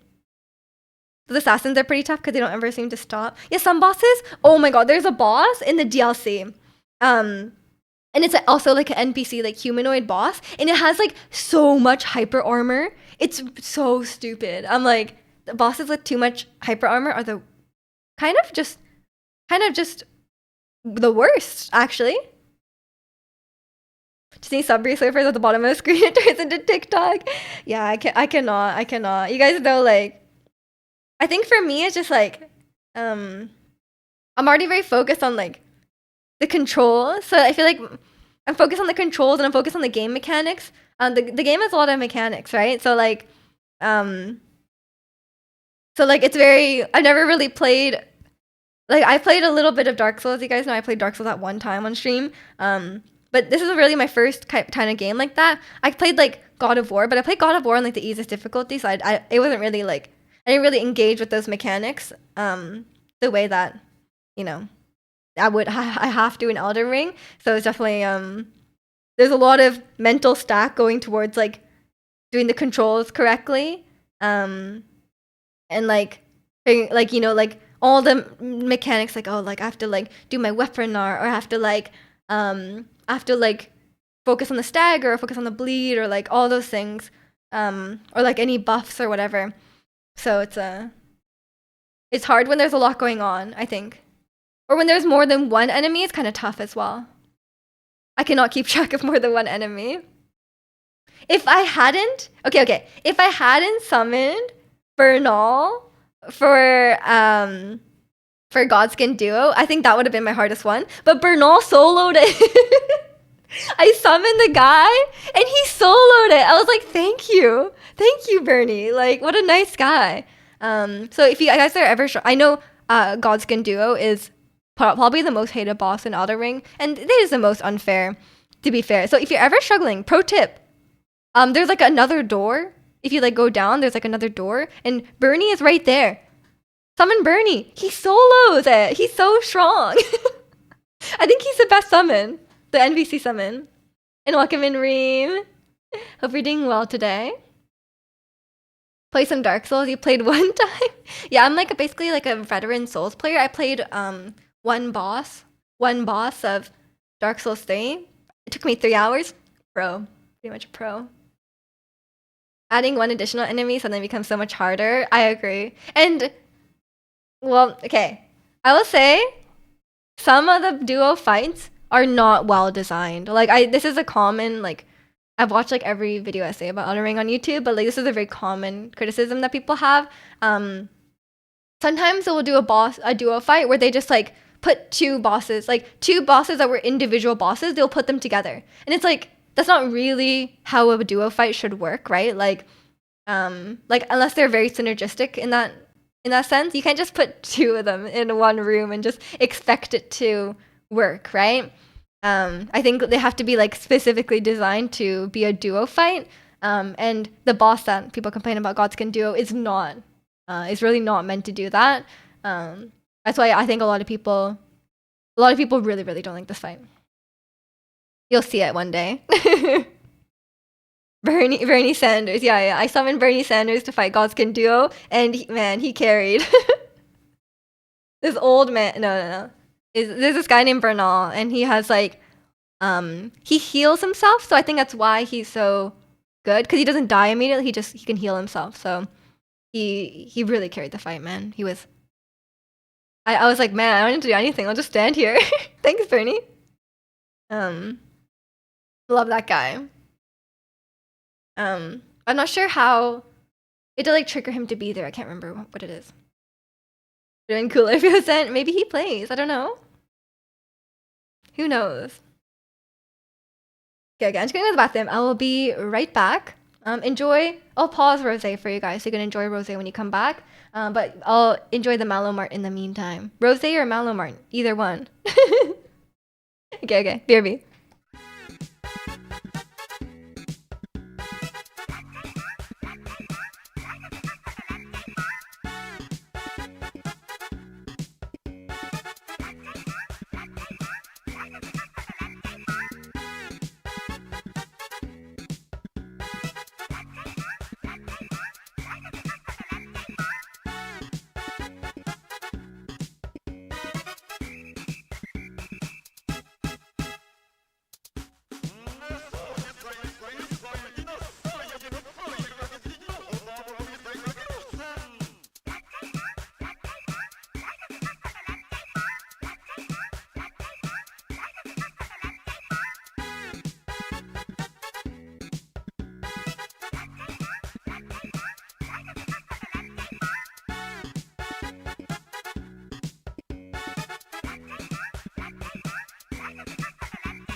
Okay, I'm back. But yeah, I have a lot of opinions on the Elden Ring bosses, so I can't wait till Istak goes through them all. So especially when he comes across one that I have very strong opinions about. There's definitely a few. But I'll have to. I have been picking up the DLC a bit more recently. I did pick it up and beat the sunflower boss. Because after when you watch Elden Ring, you're like, kind of want to play some Elden Ring after watching it. So I'll get through. But like I said, I'm very intimidated by Mesmer. He's just like he's very flashy. He just does like lots of cool, like really fast combos and stuff like that, and it scares me. And also, he's like a fire guy, and I had a fire weapon, so then I had to change weapons because half my damage was very useless against him. And I was kind of getting sick of my weapon. It was kind of annoying me. It was cool because it's like it was double-edged sword, like Darth Maul. I talk about my Darth Maul sword a lot. But it's a bit annoying. Sunflower boss makes me think he's that flower boss from Cuphead, but in 3D. It kind of is, if I have to be honest. But that sunflower boss is much easier. Although, actually, Cuphead was a very interesting experience for me because when I first played Cuphead, obviously it was really hard, right? Like when I first played Cuphead, I was struggling like all the way through. Because I never played a platformer before. First of all, it's not really a big platforming game except for the run and gun levels, but definitely, obviously, it's a very difficult game, and I wasn't really used to it. But then I lost my save file because when I first played the game, it was only on Windows, and I didn't have a Windows computer, so I played it on my brother's account, and then I rebought it on my own account, and then I had to restart because I lost my save. And then when I went back and fought the World 1 bosses, I was like, damn, this is so easy. So it's like, it's crazy, like, it's crazy that, like, how much you improve, right? Because, like, even now, like, if I went back to fight Margit now, I think it would be things would be a lot different, you know? Um, sure, you did much better than that one review. Okay, I did better than that. I did better than that, but probably, probably like marginally better than that. But I had determination and I kept going with it, you know? But I never finished it. I got stuck on World 3 and I just kind of stopped. But I do love Cuphead. I think it's really fun. I like a good bullet hell kind of game. I think some gameplays I really enjoy. I think when there's like a rhythm to it. Not that Cuphead has a rhythm to it, but I feel like Elden Ring does. Um, of like the dodge, hit. It's like a nice like back and forth kind of thing. I do really enjoy that. But some bosses kind of feel like they're breaking the rules. That's what I don't like. Like I feel like some bosses are just like the rhythm is very much like dodge, dodge, dodge, dodge, dodge like 26 times and then hit once. Like some bosses are kind of like that, which is like kind of rude, honestly.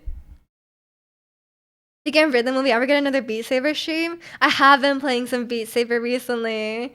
I haven't really like played my VR like properly for like pretty much since I got it. Like when I first got my VR, I was like, ooh, I don't want to be like, I don't want to be like, I don't want to get this like new toy and then just like, play it for like a month and then drop it. And that's exactly what I did.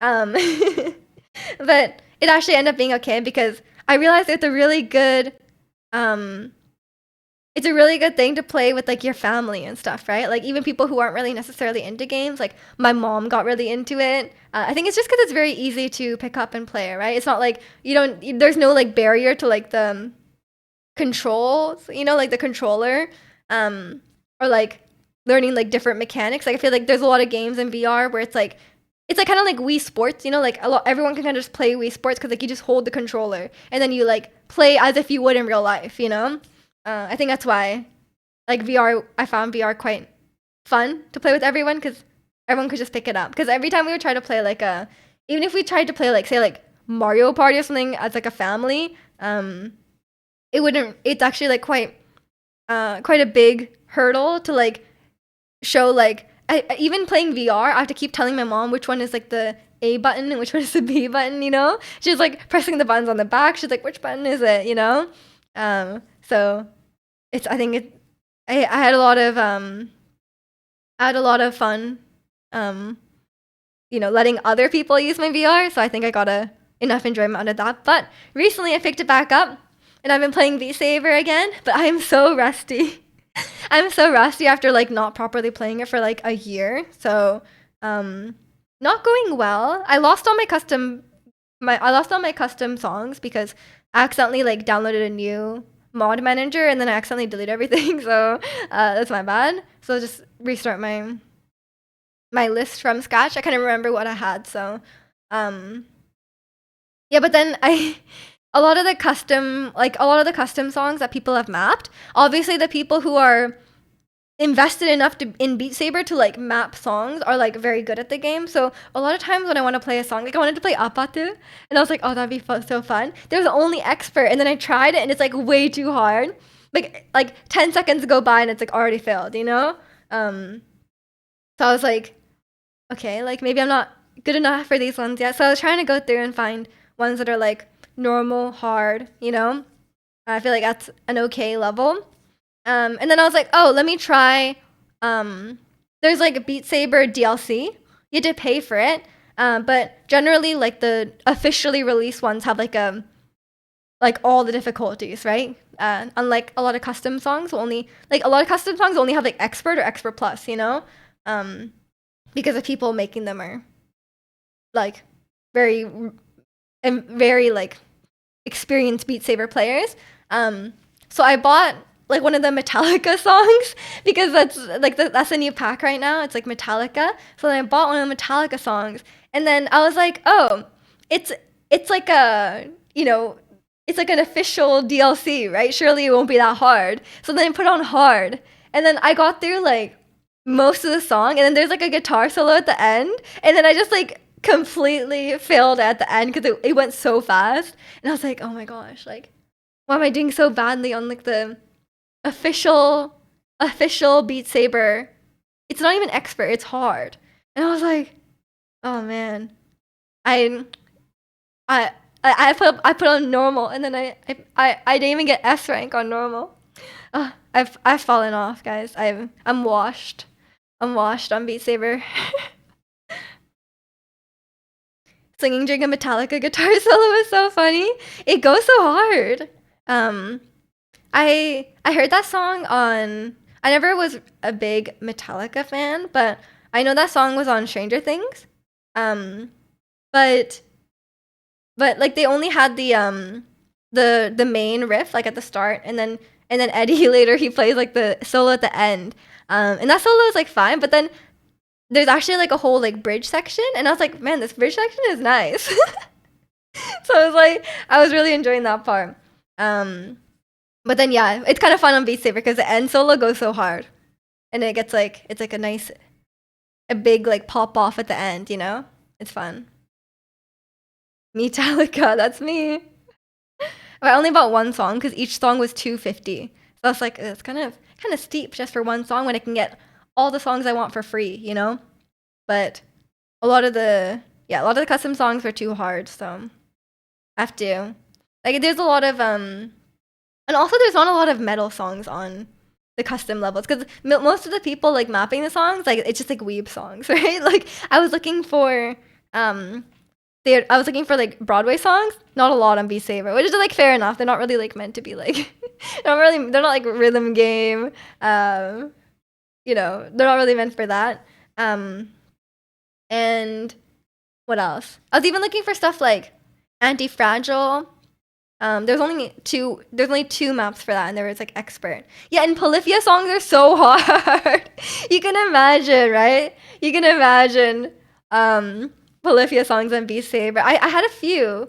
I had a few on like my old custom songs list, and I think there was only like a few I could actually play.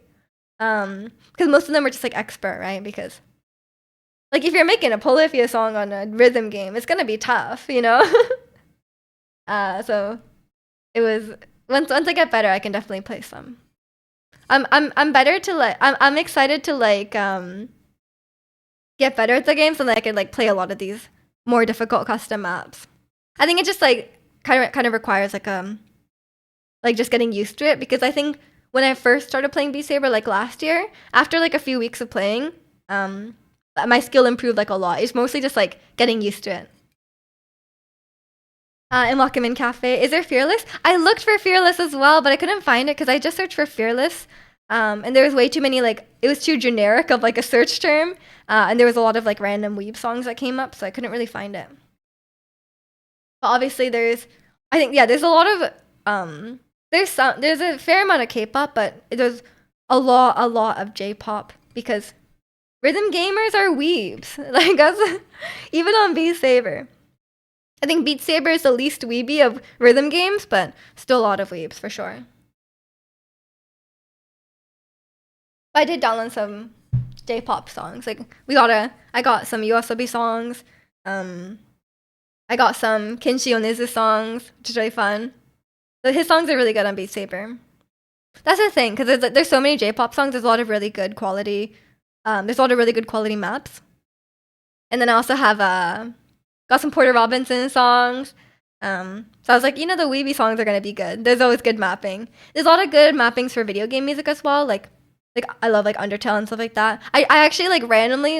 I don't know why I searched for this, but I searched for Stardew Valley, and I was like, there wasn't really much. But I was like, who would do Beat Saber to Stardew Valley? Like I don't know. But I just thought I was like, you know what? I'm kind of into Stardew Valley recently. Let's see what's up. There wasn't a lot. The Venn diagram. There's not a lot of crossover there. Yeah, Porter Robinson is really good because it's like, you know, like more electronic music, you know? Calm music. Yeah, calm music. Beat Saber doesn't really work, you know? So I definitely need some more. Yeah, I was thinking about Animal Crossing too. I was like, no, that's stupid. So I looked for Hades, and I was like, okay, Hades has some good ones, but it's still not that popular. But I think maybe something like more like more intense video game music, like something in the style of like Undertale, that kind of thing. Those ones would have a lot. Elevator music, yeah, some like jazz Beat Saber. Maybe it just doesn't work. There's some kind of like I always find that like rock music works really well. Um, I think J-pop, more like upbeat kind of that kind of J-pop works really well. Um, I think anything with a really interesting beat and like beat drops and stuff like that work really well. Persona, yeah, I think they would have Persona for sure. I think I had some before. Um, like at least like the battle music and stuff like that. And I think I had the one that's like, "You'll never see you coming." That one.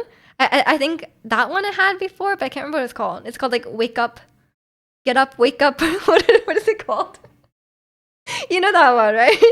I had that one before, but it's kind of slow. The beat is kind of slow.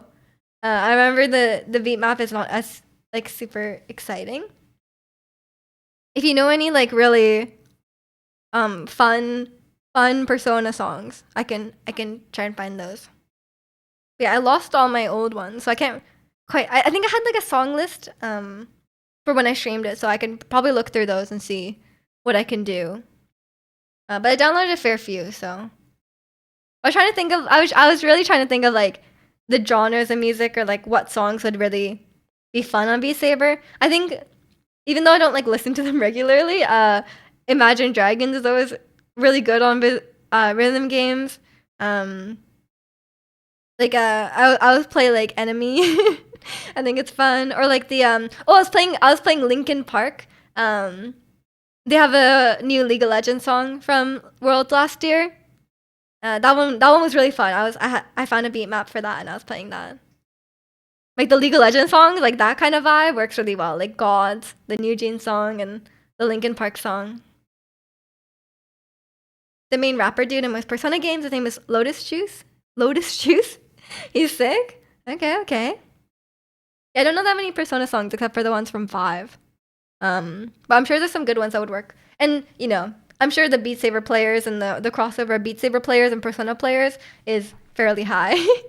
Unlike Stardew Valley, which is not the right vibe. And maybe some more indie games, stuff like that. Oh my gosh, wait, I was gonna I almost forgot. I was gonna tell you guys about I was watching a video today about there was like some it's not like drama, but there was like an incident with about a Silk Song. You guys know Silk Song? Which was really I was like I was like watching videos about it and it was crazy, man. Welcome in Golden Child, Baby Monster. I haven't listened to any Baby Monster, I'm sorry. But I got some 17 songs on Beat Saber, which is fun. Persona has their own rhythm games. That's true. That's true. But Beat Saber is like people just make anything, you know, on Beat Saber. But yeah, for Silk Song, apparently, you know, they're like Silk Song is it's like a running meme at this point where it's like, is it gonna get announced? Like they've announced it like multiple times, or they're like, oh, like you know, the game will be out this year. Like we've announced the game, it's coming. But that was like years and years ago, and like it's not here, you know. Something is like going kind of strange with the development, and like it's being very slow. But apparently, apparently one of the members of the development team changed their profile photo to a photo of a cake, like a slice of chocolate cake. Okay, and this was big news. It was big news. And apparently, there's also like another tweet that was like, "Oh, big news tomorrow," or whatever. Someone said this. So then everyone was like, oh my gosh, like, what's this photo of this cake, you know? So then they reversed image searched for the cake photo. And then they found out it was from a recipe for chocolate cake from April 2nd of last year. And if you guys don't know, April 2nd is switched to like announcement date or like the direct date, right? So then they're like, oh, there must be Hollow Knight news on April 2nd of this year. Like this is like the connection that they went to. Which is like, firstly, it's a little bit crazy, but secondly, it's like why would you change it to that photo? You know, like if you like you clearly being cryptic, right? Um, and like he probably knew that the fans would like look into this photo and like try and because like otherwise why would you just change your photo to like a picture of a chocolate cake, you know, like it's very random. um but like yeah, and then there was like this huge outrage. Everyone was like, oh my gosh, like there's gonna be Silk Song news on April 2nd. Everyone was like really excited. There was like and like it seemed like they were like teasing something and like people were getting really excited. But turns out it was nothing. There was actually nothing. And that guy spoke in DMs with one of the big Hollow Knight YouTubers and was like, oh yeah, no, it was nothing. And like I was like, why would you do that? That's so mean. Like these people are patiently waiting for Hollow Knight 2. And they're like they've been like let down so many like time and time again. And then you're just like messing with them. Like I don't know what that it's so weird. Um Persona 5 Strikers? Which one is Strikers? Was it like bowling? Was it bowling? I always forget what it's supposed to be. Is it fighting game? Is it bowling? Is it not bowling? Is it a rhythm game? What? Maybe they're bowling strikes. Why would it be called strikers if it wasn't bowling? But the hack and slash. Okay, okay, not bowling. Just lots of fast-paced battling. Okay, okay. They could make a bowling game. It could work out. Imagine Hyrule Strikers. It's Link and Ganondorf bowling. You know? Has its own story, but there's so much P5 spin-off, cash grabs. Yeah, at that point it's like, what's the point of that, you know? Ganon would be the pins? No. The pins would be like Koroks, probably. And then you'd knock down the Koroks. You know? Is that bad? Um they could make money off that, you know? It is weird they have so many it's weird they have so many like spin-off games for Persona. Cause like surely they just make them and then they're like moderately successful and then they're just done with them. Like what's the point? Joker's in everything, even Smash Bros. Of course, of course. Um he's a cool protagonist, but he ain't as cool as Makoto or you. Me? Or what's his name?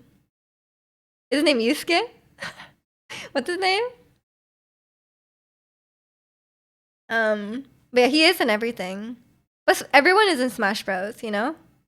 Like I feel like it's not a good like, you know, like everything's in Smash Bros.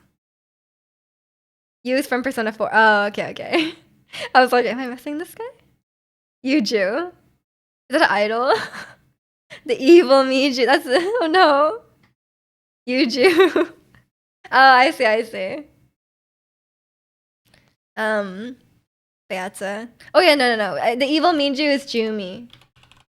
Where is it? I moved this emote to the bit slot. Cause I'm trying to clear out some space.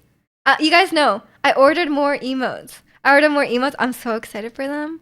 I'm getting to 13 more emotes. So we're about to like double our emotes, which is crazy.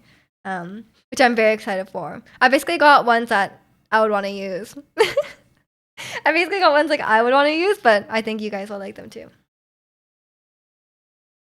In Metaphor, the protagonist actually speaks this line. Oh, nice, nice. Which kind of tells me that maybe protagonist P6 will have a voice. I mean, yeah, I think sometimes having a silent protagonist is not. Like, sometimes it's good, but sometimes it's, like, holding them back, you know?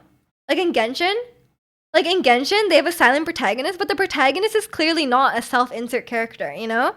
Because I feel like in Persona, though, like, I think Joker is a bit of a self-insert character. It would be nice if you could choose, like, if you could customize it a bit more, especially if you could have, like, a choice in, like, a female protagonist as well. Just so if you wanted to self-insert, like, better, you could. But in Genshin, it literally makes no sense. Like, literally, like, in Genshin, it's like, the character clearly has its own personality, and like the character knows things that you don't. Like like the protagonists have like definitely know things that you don't. So like it's like why it's not a self insert. Like why they just don't speak. Imagine Link finally talking in the new Zelda. I mean, I think Link would actually like um would be fine with talking because he has his own character. Like Link is not a self-insert character. He's his own person, right? He has his own like he has his own like thoughts and feelings, right? And I think it's holding back his character. Not that Zelda has great character development in general, but if they wanted to do something with him, then I think not speaking is probably holding him back, especially when everyone else is speaking. Would Link have a really high pitched voice or like a demon dark tone voice? I'm going with the deep demon. No, he definitely sounds like an anime protagonist, you know? You know what I mean? I think he'll just sound like that. Cause he's quite young. Like isn't Link like 18?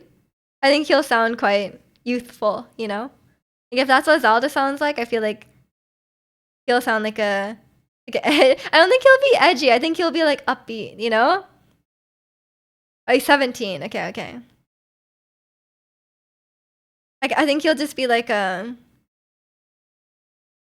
not like super upbeat because I don't think he's like that friendly, but he'll just sound like he'll just sound like a teenage boy, you know? But he's very serious guy. I think who knows? Who knows? We'll see. But I feel like at this point with Link, it's like he's so known for not speaking. It'll be very hard to like. I think if they switch to him speaking, everyone's gonna be like, "Whoa!" Like everyone's gonna be like, "What? What is that?" Imagine his voice being deeper than Ganondorf's. That'd be crazy. Some like random like skinny small child is like comes out with that voice. I think a lot of people would complain.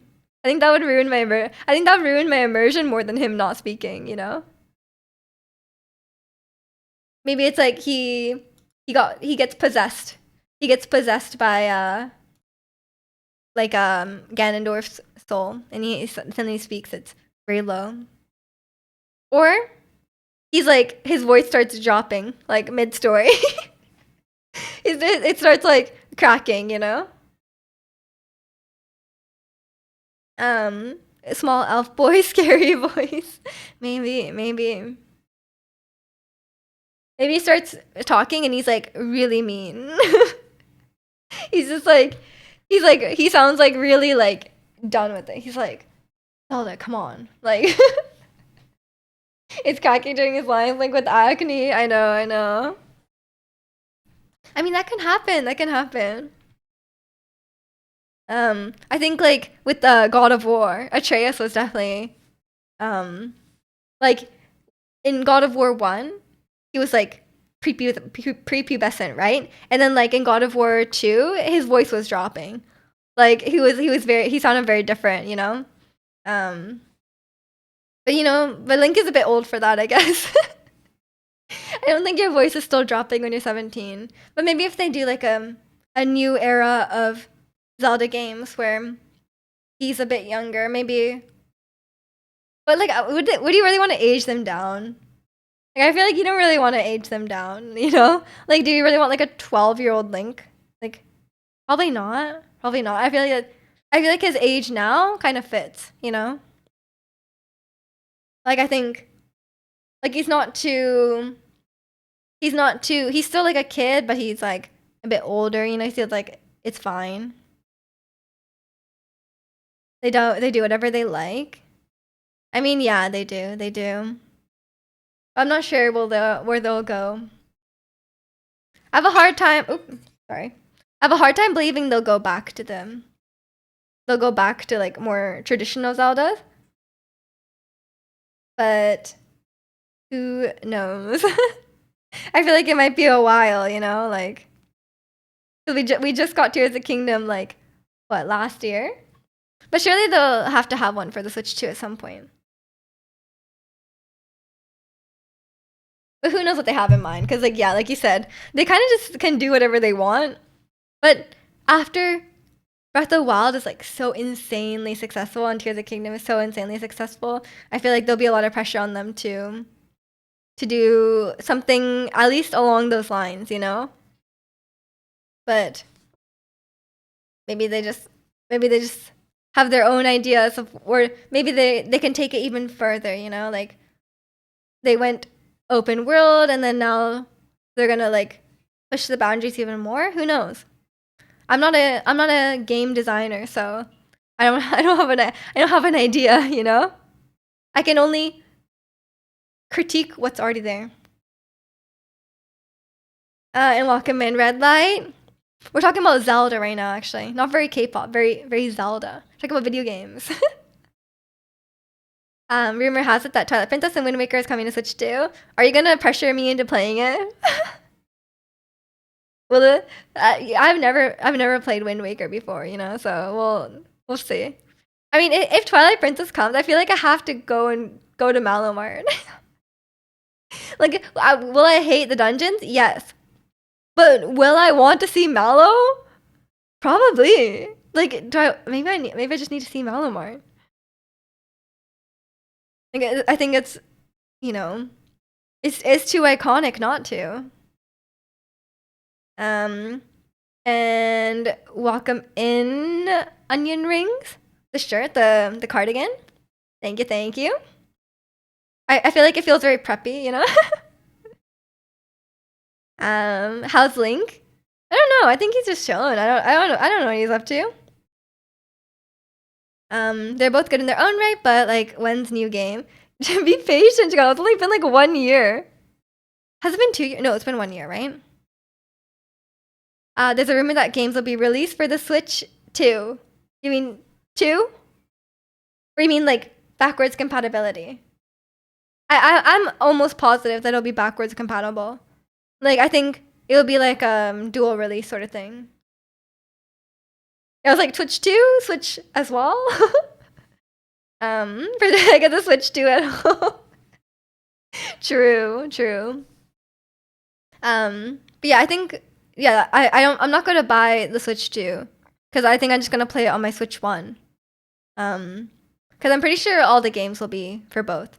Like, just like Breath of the Wild was also on the Wii U. I think it will be kind of like that. But like more than that, because not many people had the Wii U, so I don't think they really cared about backwards compatibility. But I think they will care for Switch. Because, you know, until my Switch like breaks on me, then I kind of just want to continue with it. Oh yeah, I was trying to think of like, speaking of Switch 2, I was like, oh, I need new sub badges, right? Because we're still only at the maximum one I have is only 2 years. So we need like 3, 4, 5 years, right? Not that we're close to 5 years, but you know, may as well. And I was like, oh, you know, Switch 2 would be perfect because like we have Joy-Cons, we have Pro-Con, and then it's like, where do you go from there? And I was like, Switch 2. But then the Switch 2 controllers are black, you know? So like, I'm like, they won't really work on, I know a lot of you use dark mode. I'm like, you know, they'll look kind of bad. Like, I'm like, and maybe they looked way too similar to Joy-Cons, like normal Joy-Cons. I'm like, maybe that just doesn't work. Like, where do you even go from that?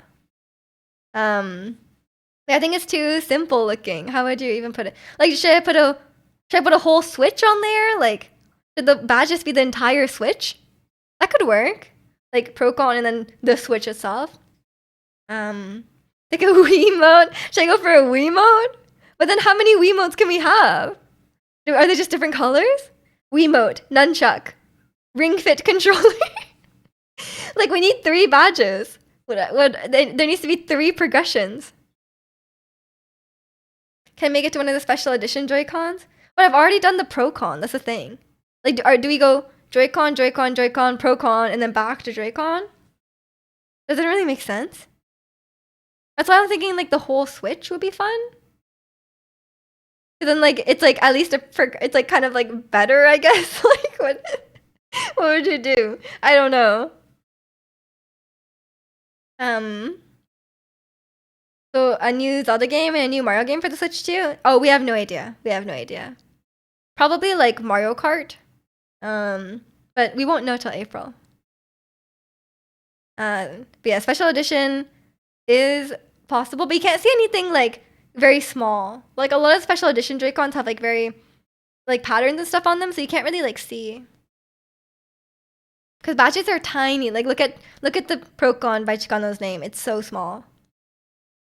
I guess you could do a whole switch, but it'd be so small as well. And most of the switch is black. Mija Miyamoto, we have no idea.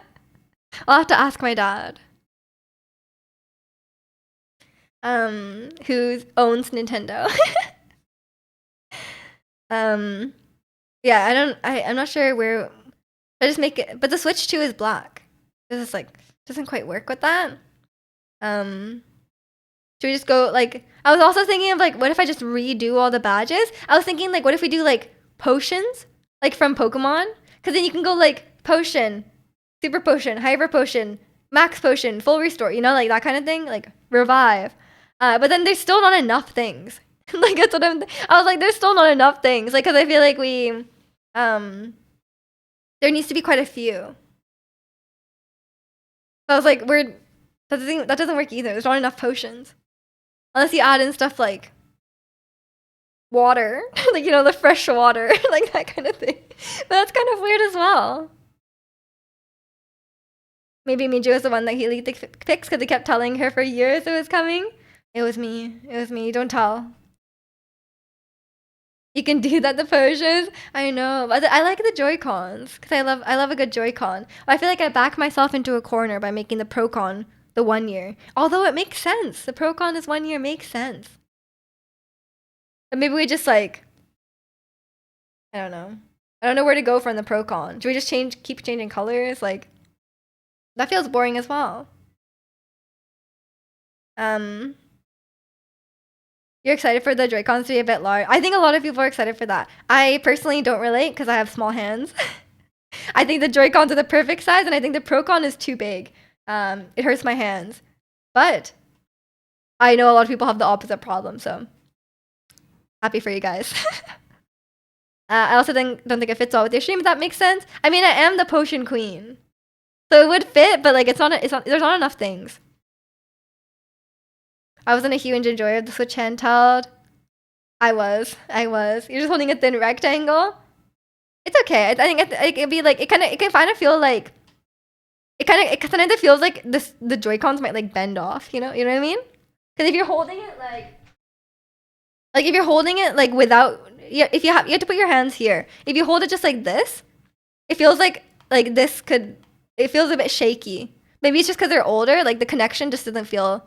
Maybe it's just like that's just what happens with the Switch, but like this one feels a bit stronger, but the left one feels a bit loose.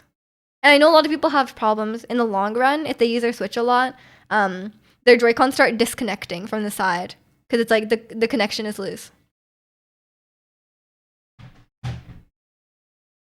So going beyond 2 years would be a full-on Switch. Yeah, that is possible. That is possible.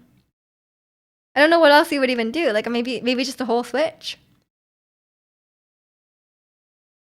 I don't really use it undocked because the battery's not good. You have the launch model. Yeah, I mean, are you gonna upgrade to the Switch 2 then? You may as well, right? I feel like for people who have an older Switch, it works out quite well for them, you know? But my Switch is not old, right? Mine is from 2020, so it's not. I think also the camera focused on Leon. Sometimes the camera is like, it recognizes like faces. So sometimes it sees Leon. It's like, that's the face I want to focus on. I'm like, hello, I'm right here. I'm like a real human face, you know?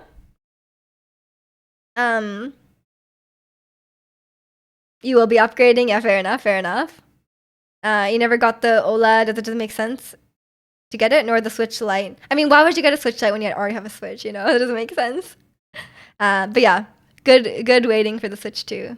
Must have felt good. Skip. Like, I feel like it would feel bad if you like upgraded to the OLED and then like a couple of years later you're like, oh, the Switch 2 came out. Like, what a waste, you know? Big fan of people who use hardware till the wheels fall off. Yeah, fair enough, fair enough. Not including you. You got the OLED just to play it docked. Yeah. I mean, like, I think OLED made sense. Like, for example, my uncle has an OLED, but he didn't even get a Switch till the OLED was already out. And in that situation, I feel like you should just get the OLED, right? Like, why not? Like I don't think it makes sense to like upgrade it, but like I think it makes sense to, if you're already getting one, you may as well just get the OLED. I think it's nice. When I was like using it, I was like, oh damn, the bigger screen is kind of nice for, especially for handheld. But I don't play a lot of Switch these days, so not too bothered about it. I did play a lot when it came out, or when I got it. Sorry. It could be an evolution of Nintendo for the badges, NES, SNES. I feel like that fits even less though. I'm like such a anti-retro game. Or not like, no, sorry, that doesn't make sense. But like I'm not like a retro gamer. Maybe a stat should have those badges. Maybe you're full-on PC gamer, so time for a new build. No. I'm gonna use it till the wheels fall off, Chikano. And it's still, my PC's still going very strong. I've had like 0 problems with my PC, so I'm very happy with it. Do have a lot of games upon the Switch, but I have a ton of retro games to play through.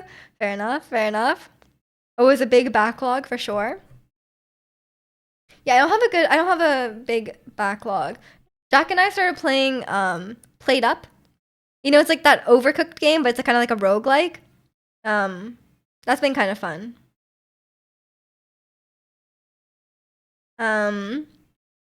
That's fair. With the 50 series and all the new hardware, you're holding on for dear life, trying not to upgrade. I mean, but you like it. If it's something that makes you happy, then I think it's fine. Because for me, it's like, my PC is just like a tool that I use to play games that I like, you know? But I don't actually care about the PC itself. But I know you're a tech guy. So if you enjoy it, then I don't know. What would you say is the main game you play? Oh, definitely Genshin. I've been playing Genshin for a little over 2 years now, so I still play it quite frequently. It's my like daily, not necessarily daily, but most days game.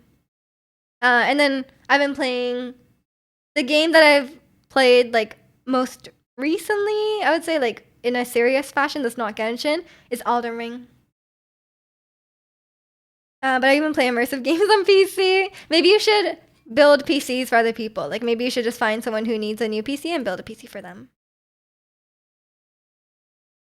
Gaming equipment is expensive. I don't blame you for wanting to use it till its death. Yeah, I may as well, right? Like, not necessarily until it dies, but until until it's like literally just like I can't play the games that I want. You know, like if you know, in like 5 years from now that it's struggling to keep up with the modern games, and then I'll upgrade. But at this point, I'm not upgrading for the fun of it, you know?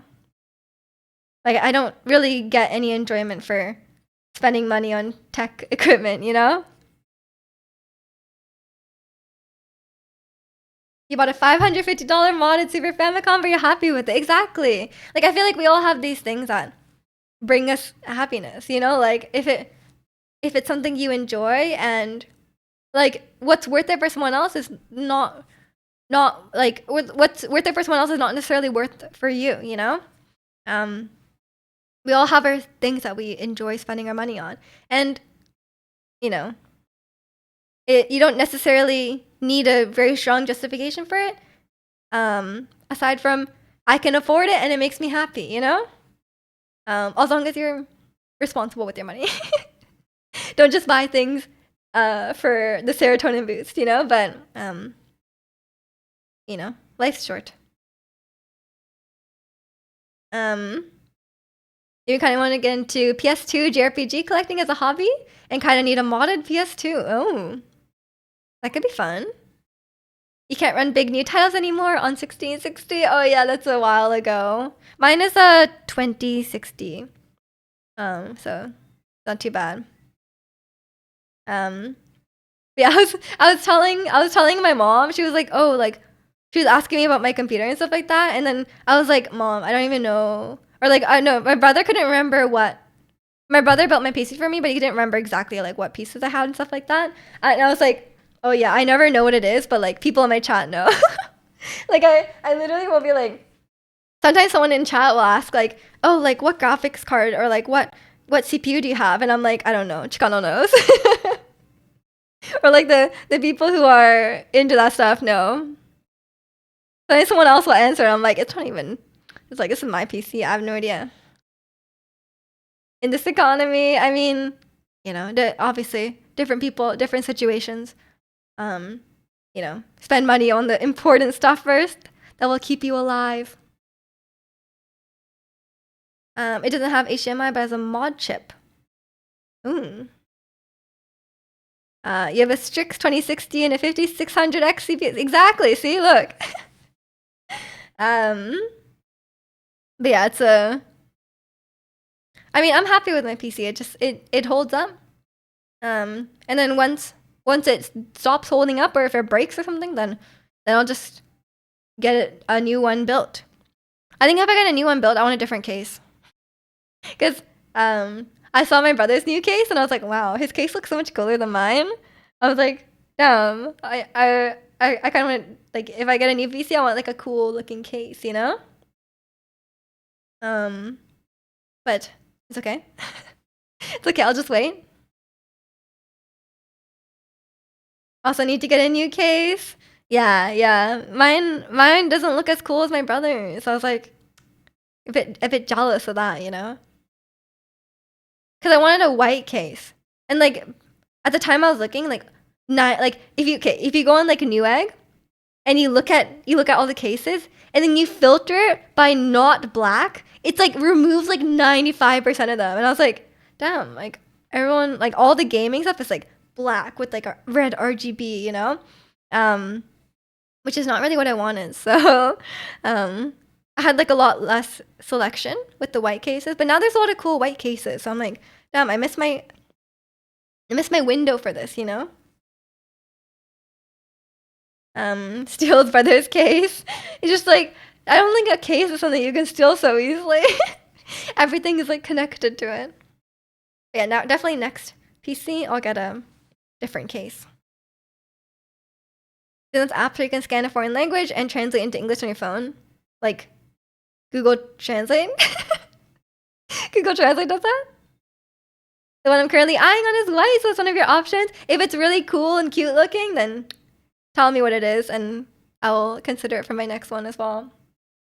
But I'm probably not gonna be upgrading my PC for a while, so it might not be available by the time I upgrade. I don't know how long PCs normally have a lifespan of. How many years can you really have it before it starts like not being able to keep up? I guess like Sacred said they have a 1660 and it kind of doesn't keep up anymore.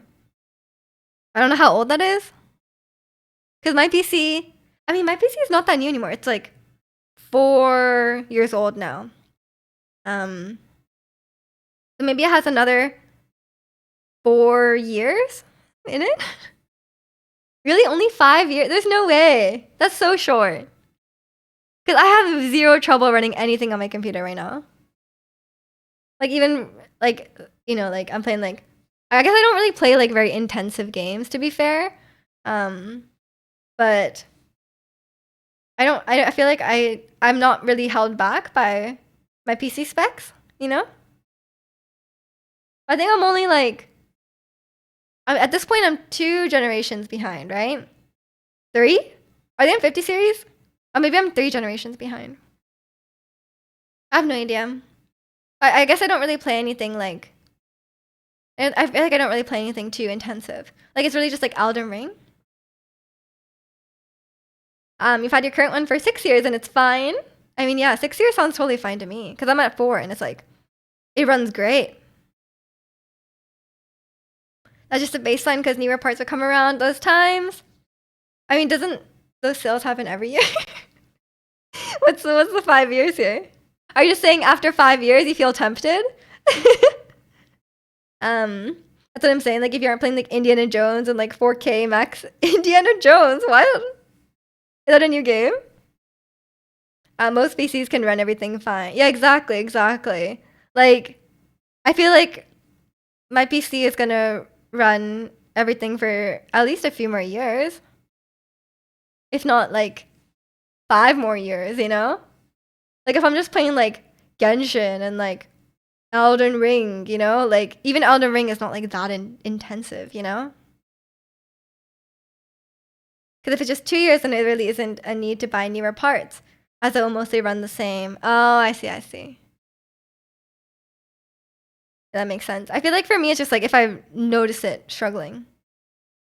And like you guys know, I'm not like the best at noticing that stuff. And they optimize modern games to run on older hardware, so it's fine. Yeah, the only games I've had trouble with are games that just like suck. You know what I mean? Like the only game that has caused my PC to struggle is like Security Breach, and that wasn't my PC's fault. That was the game's fault, you know. And like the Elden Ring DLC lags a bit, but that's the same for everyone. The Elden Ring DLC is not the best optimized. Like there's a lot of like particle effects like that, and it's like struggling. But I don't think it's my PC's fault.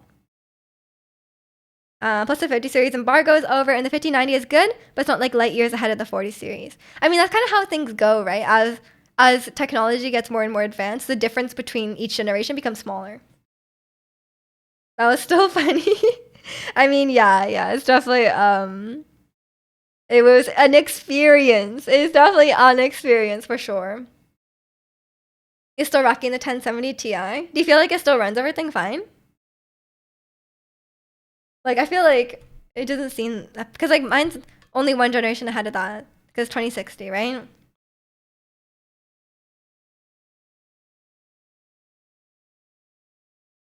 You love your 10 series, makes your 1080 Ti was a trooper. You should have kept it around. Your poor 1080. I should pretend I don't see my PC struggle whenever it starts to lag. Look, if you close your eyes, it never happened. Your PC's great. You don't need anything, you know? With the newer games coming, it won't meet the minimum requirement. Oh, it's getting phased out now. I see. Yeah, maybe it's a time for a nice little upgrade. Are you gonna like get everything new, or are you just gonna upgrade certain parts? I feel like if you reach a point, like I feel like for me, I'll just kind of get everything, right? Is there some things you can keep? I have no idea. What's crazy to me is people have the best CPU for gaming. I guess you don't really need it, right? Because the graphics card is a bottleneck. But yeah, it's like you're aiming for Pixar or working at CERN. Oh no. Yeah, I think for me it's a graphics card. I think I used to use my CPU for encoding my stream, but I think now I use my graphics card, which is a lot better. You're just gonna upgrade certain parts. I see. Yeah, I noticed like when I used to like render like a YouTube video or something like that, like I'm like, wow, that's the only time I noticed my PC like working really hard. I'm like, oh, it's really trying here, you know? But most of the time in games, I can't even like hear it, you know? It's not like my laptop where like if I run certain things on my laptop, like it sounds like it's taking off. Like it literally like the entire thing just freezes up, you know? It's like every ounce of RAM is being is being used in this situation, you know? But it's I never noticed the only time I hear the fans going is when I turn it on and it starts like just turn like I can hear it going like wee, you know, like it makes like a whirring noise. That's only when it's turning on. Laptop gaming, yeah. Those were the days.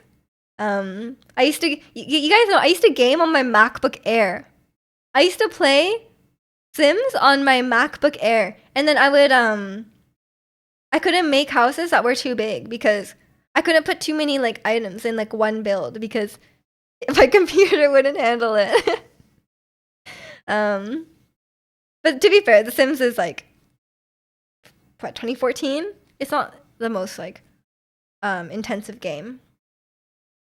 Sounds like an airport in your room. Yeah, my work computer sometimes sounds like that when I run certain softwares. The day they make a silent gaming laptop is you're definitely getting one. Why don't you just get like a Steam Deck? Does that interest you, like a Steam Deck? I was kind of looking at it. I was kind of looking at Steam Decks and stuff as well. They were a lot cheaper than I thought they were. I thought they were like close to 1,000. I thought they were like around the price of like a PS5, but now they're quite cheap. Now they're pretty comparable to like a price of a Switch. I'm like, oh, those are actually pretty reasonably priced. But at this point in my life, I don't think I would use it very much because like You guys know my apartment is like 500 square feet. I'm never more than like a few steps away from my computer. Like when would I need the Steam Deck when I could just go on my computer, you know? Um, so I think it's not really necessary. Like if I want to play in like bed or something, like I guess like I play on my phone a lot. I think phone games have gotten quite good. And then also Switch games have gotten quite good. So it's like, or not gotten quite good, but Switch games are good. So there's a lot of games on Switch. The PC handhelds are pretty sick, but you're not a huge handheld enjoyer. Yeah, exactly. I guess if you're like out and about, I don't know what the use case is. I guess like when I used to live at home, like I would play on Switch handheld, like downstairs. And that could be kind of nice, but and these days I feel like it hurts my wrist. I feel like it hurts my wrist to be like playing on my phone a lot like this. Or like even on my Switch. And like after a while of mobile gaming, it hurts my thumbs. Like I feel like my thumbs get really sore. It's not very ergonomic to play on your phone. The less money you spend on tech, the more money you can spend on Shein. No. I haven't spent on Shein in like a year. I'm over it. I'm over it. I've now moved on. I've now moved on, and I'm gonna buy more. I haven't been buying a lot of clothes recently, actually. I've been mainly buying just like. Actually, I haven't been buying a lot of stuff, honestly. I bought my hair extensions, which I guess is like a pretty decent purchase. I bought the emotes, which is not really like a personal. I guess it's kind of a personal thing, but like you know, it's for everyone. And then yeah, I guess I know unique. That's true. That's true. I have been enjoying Uniqlo as well. I realized a lot of my clothes are from Uniqlo. Get Pilates to make stronger wrists. I don't know if it's a Pilates thing. I think it's a mobility thing from like using the computer too much. It's more like you're just sitting in one spot too much. I have this often as well. I notice like, do you guys feel like your neck is really stiff? Like, do you guys feel like you have a lot of mobility in your neck, or do you feel like it's like if you had to like whip your neck around really fast, like it doesn't do that anymore? Because I feel like mine does not. Especially like if you're going like all the way back or like all the way forward on your neck. Do you guys feel like your neck is very stiff from just like it's always in one spot, you know? Like I feel like my neck is always like just like looking at the screen. Your medium punch broke on your fight stick and almost bought a whole new stick, but I switched the button with a different one and fixed it. Damn! What a handyman! Your neck feels like it's on molasses. Same! Okay, I'm glad I'm not the only one. Like I noticed this a lot when I was learning dances at the time. Like I noticed like I was like, man, like these guys can move their necks like crazy, and I'm like, my neck doesn't move. Like something's wrong with the joints on my neck. Like it just doesn't move. And you never really think about it because like I stretch every day, but I don't stretch my neck, you know? So I'm like, maybe we should all stretch our necks every day. We should stretch our necks every day. We should stretch our wrists every day. Like that's something I never really thought about. Me just broken. I'm old, man. What happened? All my joints are stiff and yes, I was walking my dog this week and I was going downhill and I was like, man, my knees hurt. I think I just have bad joints because I just sit around a lot and I don't like my joints don't get enough movement, you know? So they're very stiff. I need to get back onto dancing, I think. I've let a lot of hobbies slide, you know? Like I'm still doing like singing, Pilates, but then some of my like Japanese studying and my dancing, no cardio, like literally zero cardio. The cardio has fallen off. That's late 20s. Exactly. I'm in my late. Did you guys know though? Like, oh, I think I shared this in the Discord, but I was at the store. I was at the store last week, and then some guy came up to me, like the employee came up to me, and he was like, "Oh, would you like he was like, "Are you interested in the store credit card?" And then I looked over at him and then we made eye contact and he was like, "Oh, sorry, are you 19 yet?" And I was like, "Yes. Yes, I'm 19." What do you mean am I 19 yet? And I was like, "How could you?" Like, okay, I know like I can look young, especially to white people. I can look kind of young, right? But like he wasn't even white. But like and then I was like, "How could you think I'm 18?" Like, Okay, fair enough. Thinking I'm like a student, fine. Like if you think I'm like 22, that's fair enough. You know, like the difference between a 22-year-old, 26-year-old, probably not much. But 18? Really? 18? Come on, that's too young. That's too young. It feels like so much of what they like to feel like they're gonna snap into. I think it's a lack of, probably like a lack of movement in the joints, and also a lack of muscle to support the joints. That's what I think. That's what I notice when I'm dancing. You're not 20? Is that are you let down by that? Or are you let down because you guessed wrong? Do you want me to be 20? Why? Um, you felt so good. Oh, honestly, that was too young. I think if they thought I was like 22 or something like that, like that's fine. I don't mind looking at that young, but I don't want to look like a teenager. I think it's too young. Um, that's good though to think you're still young, but 18 is too far. Um, I look 23, but I feel like a difference between someone who looks 23 and I just turned 26. Like someone who's like 23, 25, 26 is not that different. Like I feel like I don't look that different from like when I started streaming, I was 22, right? 22. And like I didn't like I just turned 22 when I started streaming. I don't feel like I look different then. I look different then. But that's mainly because of hair and the camera. I was using a webcam. Looked very different on the webcam. I mean, I recently was taking a trip down memory lane through my VODs because I was looking at my hair, all my different hairs throughout the year, like hair colors and stuff like that. Because I was like, oh, what do I want to go back to? Do I want long hair? Do I want short hair? Like, what do I want? So I was trying to think of that. I still get ID when you get six packs and it makes you feel youthful. I think it's like, is it usually with like white people? Because I feel like a lot of times like they're just very bad at I guessing like I feel like I with Asian people I think a lot of times like they'll always have my like I feel like with like generally with Asian people they'll get my age quite right, but a lot of times like people are very off. I think it's harder with like you're not your own ethnicity, right? Sounds like a lack of milk drinking. I don't think it's that, man. You guessed wrong. 20. Also learned it might be lactose intolerant. I mean, you can get calcium from other things. So you can get like lactose-free milk or oat milk. I'm a big fan of oat milk. Could have been worse. You could have asked where your mom is. Okay, no one's gonna ask that. Although, I was speaking with my mom's tenant, and she is Japanese as well, and I think she's 30 or she's very close to 30. She might be like 29 or something like that. And she was like walking home and like this neighborhood kid said hi to her and he was like, "Oh, do you go to my school?" And he was like a high schooler. And she was like, "Excuse me, I'm like 30." And I was like, how could you be mistaken for how could you be mistaken for a high schooler? Cuz like obviously like she looks great, she looks young, but like not like 16, you know, like was it just me critiquing all your gameplay in the VODs? I didn't read the chat.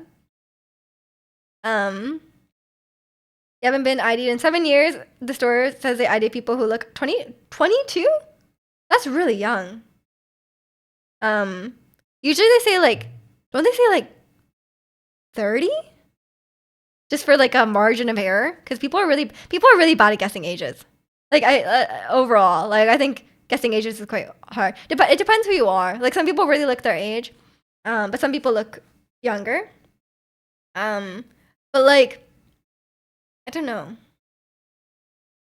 I think like yeah, definitely get ID'd, but I think I don't look that young. Um, I think I look like thoroughly like mid-20s, like in that range. I really don't think I look like 20 or under. But maybe I do. I don't know. It probably depends what I'm wearing and it probably depends like how I've styled myself, I feel like I could I probably could pass if I like took off all my makeup and like I dressed really young. I could probably pass for 18. You know, like I could probably like play an 18-year-old. You know, in like a show. I don't know if I could look older, but I don't know. You barely see sunlight or heard it ages you. Oh yes, not wearing sunscreen is like the worst thing you could do for your skin. I think like tricks to keeping your skin really nice is definitely sunscreen and drinking water. Big, huge. Like I think that would make way more difference than any like skincare trick or like expensive skincare thing you can buy. Don't say that you're only 20. So wait, you didn't get carded when you were 20? Ratsy, put on some sunscreen. Yeah, don't need to put on sunscreen and drink water. What are you doing? It's not too late. It's not too late. Talked about this before. Asian A ladies don't look old until about 80. That's true. That's true. They look like really young until they hit a certain point, and then they look really old. That can happen. But yeah, I think definitely like I don't know. Maybe it's probably like there's probably some genetic factor, but there's also probably some like cultural factor too. Because I think a lot of Asian women definitely like are very religious about wearing sunscreen and like avoiding the sun, right? Which probably really helps with aging. And like a lot of people in the West like tanning and stuff like that. That really ages you. Like tanning makes you look so much older. Makes you it gets you like it really messes your skin. There's no middle age, it's youth and then granny. Exactly, exactly. I'll look forward to that. But I don't want to look like a teenager, man. I just want to. I'm okay with like I don't mind like when when I'm 30, I want to look 30. You know, like why would I don't want to look younger than that. You know, maybe when I'm like 50, I'll be like okay with looking like 40. You know, but like when I'm 30, I don't want to look like I'm 20. That doesn't seem great. I don't know about that. It'll just start dressing like a 40-year-old dad. Costco clothes and yeah, New Balance shoes. That's the one. Costco Costco clothes and New Balance shoes. That's it. That's the dad fit. I think the diet factor also has an effect on how your skin looks. Oh, absolutely, absolutely. Like eating healthy, eating less like processed foods, less, like a lot of like typical American foods and like there's a lot of fast food. A lot of the processed food at the store is not the best for you. And I think a lot of times in Asia, people are eating a lot healthier. Um, just overall, there's a lot less like of that kind of garbage, you know? Um, I used to work in guest services at a hotel back in the day, and all the rich Chinese dad from Canada had swag, like yellow pants with a Gucci shirt and some loafers. They're good at fashion. They're just rich men. Levi jeans as well. No, I think you were wearing Kirkland jeans. That's the dad fit. um, yeah, I don't think I'm gonna go all the way to rich Chinese dad. Um, more homemade meal. Exactly, exactly. You don't realize like, but like the restaurant food tastes really good because it's super. It's like super salty. It's super fatty. They use a lot of like unhealthy things that taste really good. That's why restaurant food can taste really good. But eating at home is always going to be healthier, unless depending on what you're making. But generally, most homemade meals will be healthier than what you would get at a restaurant. I didn't even try, and it just works. Fair enough. Fair enough. Um, maybe that'll be me one day. That's my future. I'm trying to get better at buying more high quality clothes. Does Uniqlo count? Uniqlo counts, right? Cooking is kind of fun. You made dinner on Thursday? What did you make? And Jack, thanks for the 38 months. You ruined your rice cooker the other night because I couldn't find the paddle. So I used a metal spatula? No. I think you can just get the inside part. I think maybe you could just buy the inside part. But yeah, don't use the metal spatula, man. Go to Daiso and get more of them. You made some goat cheese stuffed chicken. Damn, Rusty. For someone who doesn't cook, that's a very fancy meal. Yeah, not having a rice cooker is rough. And then when your rice cooker starts like sticking, it's like, oh, that's the worst. At a certain point, you're not supposed to like scrub really hard on like Teflon. I'm pretty sure, right? Your cooker was cheap anyway. You need to invest in a zojirushi. Yeah, in a zojirushi or Toshiba. Get a nice Japanese one. They sell them on Amazon and stuff these days. It's very nice. You're cracked with chicken meals. Let's go. A nice, good protein for you. Not bad. Yeah, definitely get a nicer rice cooker then. And once you have that, I think you could just replace the inside if you need to.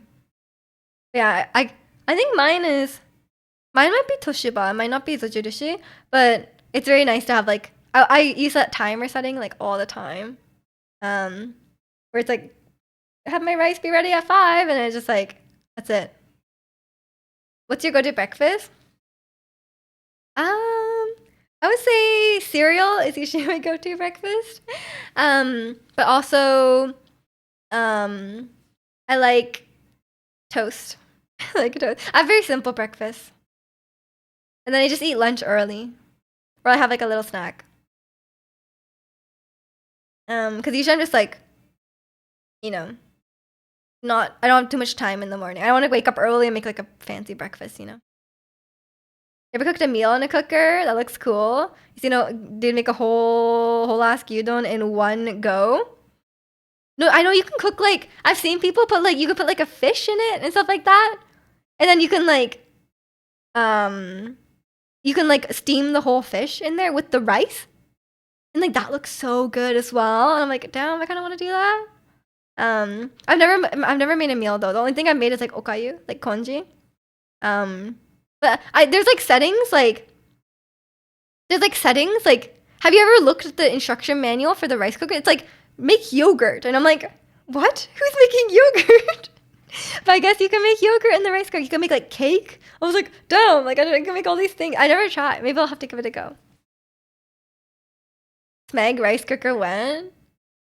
No, that's not right. That's not right. Has to be Japanese. Look, Japanese people have been making rice for centuries. They know the way. We just talking about eating healthy meals and then eating cereal. Nothing's wrong with cereal, man. What do you expect? I'm not eating like Frosted Flakes or like Lucky Charms. I'm eating my favorite corn puff cereal. It's not sweet cereal. Big fan of that one pan pasta recipe. Yeah, I'm a big fan of like one pan cooking. My mom makes fun of me because I don't make side dishes. I'm like, Mom, I'm not making side dishes, man. Like I'm just making one dish. You saw someone make a Japanese souffle? Like souffle pancakes? Relatable, you're eating restaurant food right now? What are you eating? You're making full-on courses in the cooker, throw it in and hit cook and call it a day? Yeah, maybe I need to look into that. That actually sounds kinda nice. Pretty sure you're eating Oreo cereal. So, oh yeah, sometimes I mean I don't always eat healthy. Like I've been eating like I said, I got Eggo waffles recently. There's nothing wrong with eating unhealthy things. Like I'm not saying like you should only eat healthy foods. Like obviously enjoy your chocolate, enjoy your whatever. It's all about moderation, you know? I don't really like restrict myself for eating things I enjoy. I'm not a huge, I think maybe because I'm older, I'm not a huge fan of like really sweet cereals. More dishes equals more dish. Exactly. And then you have to like when you're like cooking multiple things on the stove, you have to like keep an eye on all of it. Like that's too much work. Like come on, just make one thing. Yeah, I'm not at that point where I'm making multiple course meals. You know. You're the Indian. Sounds delicious. I haven't had Indian food in a while. Actually, no. I bought naan bread. Does that count? I've just been eating naan bread, which is not like full meal, but you know, it's pretty good. Naan bread is really good. Egos are like the worst. We only live once. And it's fine. It's probably not the worst thing you could have. You know, it's not like deep fried Snickers bar. You know, like I think it's fine. One pack of Egos, I think I'll survive. But I haven't had Eggos in so long. That's why I was like, I don't know why I randomly had a craving for it. Because I haven't had Eggos in like 10 years probably at least. Avocado on toast every day. That's true. I need to get some more avocados. But the thing is, I don't like avocados that much. But the avocado, my mom's tenant for Christmas gave me this jam. It's like curried apple jam. It was curried apple jam with avocado on it, which is really, really good. And then like I don't even like avocado that much, but then I started eating that and I was like, damn, maybe I could like avocados. But I'm still like not the biggest fan of avocado. But I will eat it. Naan is addictive, especially garlic naan. I know, I'm such a big fan of like bread and carbs and stuff like that, so naan is so good. It was Stranger Things for sure. I don't even think so because like I haven't watched Stranger Things like it's been a while. Like it was not even like right after or during watching it. It's been like a month. Um, you use real maple syrup or straight up corn syrup, sugar, mess, Elysis syrup? For a while I had fake maple syrup, but then eventually I bought a real one. I don't have like a preference, so I know I'm Canadian and I should probably defend the real maple syrup, but I don't really mind the fake stuff. I think it tastes good. I think I was never allowed to have fake maple syrup but growing up. Like my mom never bought it. She's like, "Oh, like we have to get the real maple syrup, you know?" So then when I moved out, I bought the fake maple syrup. And I was like, "Damn. This is good." But now I'm back to the real maple syrup, don't worry. Waffles with jam or fire. Exactly. I got some jam as well. Oh, so good. Avocados are fruit from the gods. I don't know. I was just never like super into it, but I'm coming around. I'm definitely coming around. Fake Patriot. Yeah, it's I'm a the fake maple syrup is, but I had to try it. It's good. If you're in the Pacific Northwest and don't have an umbrella or a Patagonia, please. Me neither. Me neither. I actually don't own any Patagonia. I'm pretty sure. I don't own any Patagonia. I don't own any Arc'teryx, but I own plenty of Lululemon to make up for it. So maybe it's fine. I think I just put all my eggs into the Lululemon basket. There's fake maple syrup out there. Yeah. There's tons. Like there's lots of fake maple syrup. North Face. I don't have any North Face actually. I have my jackets. I have a Uniqlo jacket and I have a Helly Hansen jacket.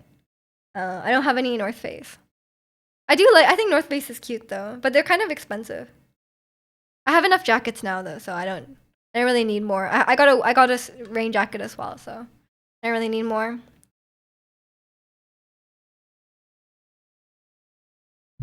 But yeah, there's a lot of stuff. A bunch of old clothes now. You need to upgrade your wardrobe. I kind of agree as well. I feel like I've gotten kind of tired of the clothes I have, and I've been getting rid of a lot of stuff. I've been decluttering like a lot. I've been getting rid of a lot of like got rid of a bunch of sentimental items and like old plushies and stuff like that, and I got rid of a bunch of clothes. Now I definitely I don't know where to buy clothes now though, because my favorite you guys know I've been complaining about this for like a year. My favorite clothing store shut down. And I was like, oh, like where should I buy clothes now, you know? And like a lot of clothing brands these days are like the quality is going downhill, right? Like so many clothing brands, it's like the price is the same or getting more expensive, but the quality is going downhill. Oh, North Face was British? I think it's American. I don't know. I have no idea. You're turning into a minimalist? I mean, I was never much of a hoarder. As much as you say that, Chicano, I'm not a very sentimental person. I do get rid of stuff a lot. Um, yeah, North Face is everywhere. North Face is everywhere. Um, yeah, it must be American because it's definitely. I feel like I would know if it was Canadian. I really just want black clothes, and a lot of it you don't care the brand. Uniqlo. You just gotta go for Uniqlo then. Be frugal. Like the quality to price ratio is like pretty good. We're in North Face hoodie right now. Wow, representing America. Hoarded with that big bookshelf full of stuff in the back. It's for decoration, man. This stuff is for decoration. I think if I didn't stream, I wouldn't have this stuff. But um, it's more, yeah, it's just for the rest of my house has like no decorations. You guys know I never put up all my like wall decorations and stuff. So I've been living with like bare walls for like 2 years, and at this point I'm like, it's been so long. Like I feel like I'm not gonna put it up now, you know, because I'm just gonna have to take it down. So I didn't bother. Um, the child posters for us, not for you. Look, 90% of the stuff was like given to me, you know. So like, I think, but it was given to me because I stream, you know. It's like, it's so like, it kind of, you know, I can't just throw it away. But I feel like having a nice background is important for stream. Your homie's mom had like pathways in their house full of crap. Must have been decoration this whole time. You feel so stupid now. Oh my god, when you get to the point where you have to have like pathways, that's a whole other level. I don't think my grandma will ever reach that point. She has a lot of stuff, but they have like a shed and stuff, so she just like puts all the stuff in the shed. But yeah, I like getting rid of stuff for sure. I get a lot of enjoyment of just getting rid of stuff. I recently went through my bathroom. I had a lot of like old like toiletries and stuff that I don't really use, but like it's like full. So I was like, oh, I don't really want to get rid of it, but I'm like, I've never used this. So I'm like, I got rid of a bunch of stuff. And I'm in the process of getting rid of some shoes and jackets, but I need to like try them on and see how they're doing, you know, like if they fit or like all that stuff. That's what I'm working on currently. But I could definitely do with the wardrobe refresh as well. I just don't know where to buy stuff. I don't feel inspired. Don't feel inspired to buy stuff. I really got the money. True, true. You just gotta go with the small ball and start picking stuff up. Um, when you bought your stuff, you still have lots of stuff tucked away. Better toss it. How long ago was that? Primark? No. I'm trying to buy more high quality clothes these days. That's my plan. Only got like 30 pairs of clothes. What's a pair of clothes? Like an outfit?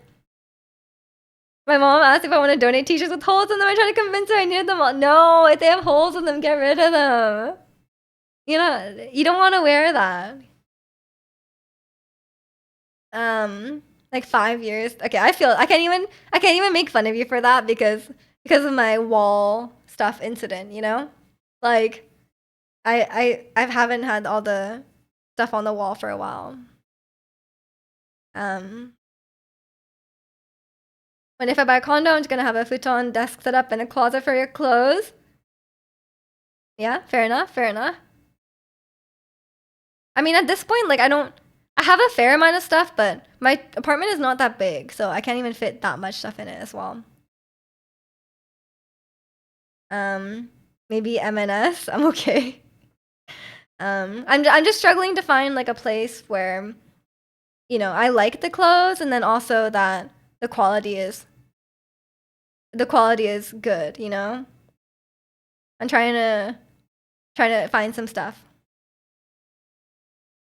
30 outfits and the t-shirts with holes are work shirts. I know, but you can get non-holy work shirts, no?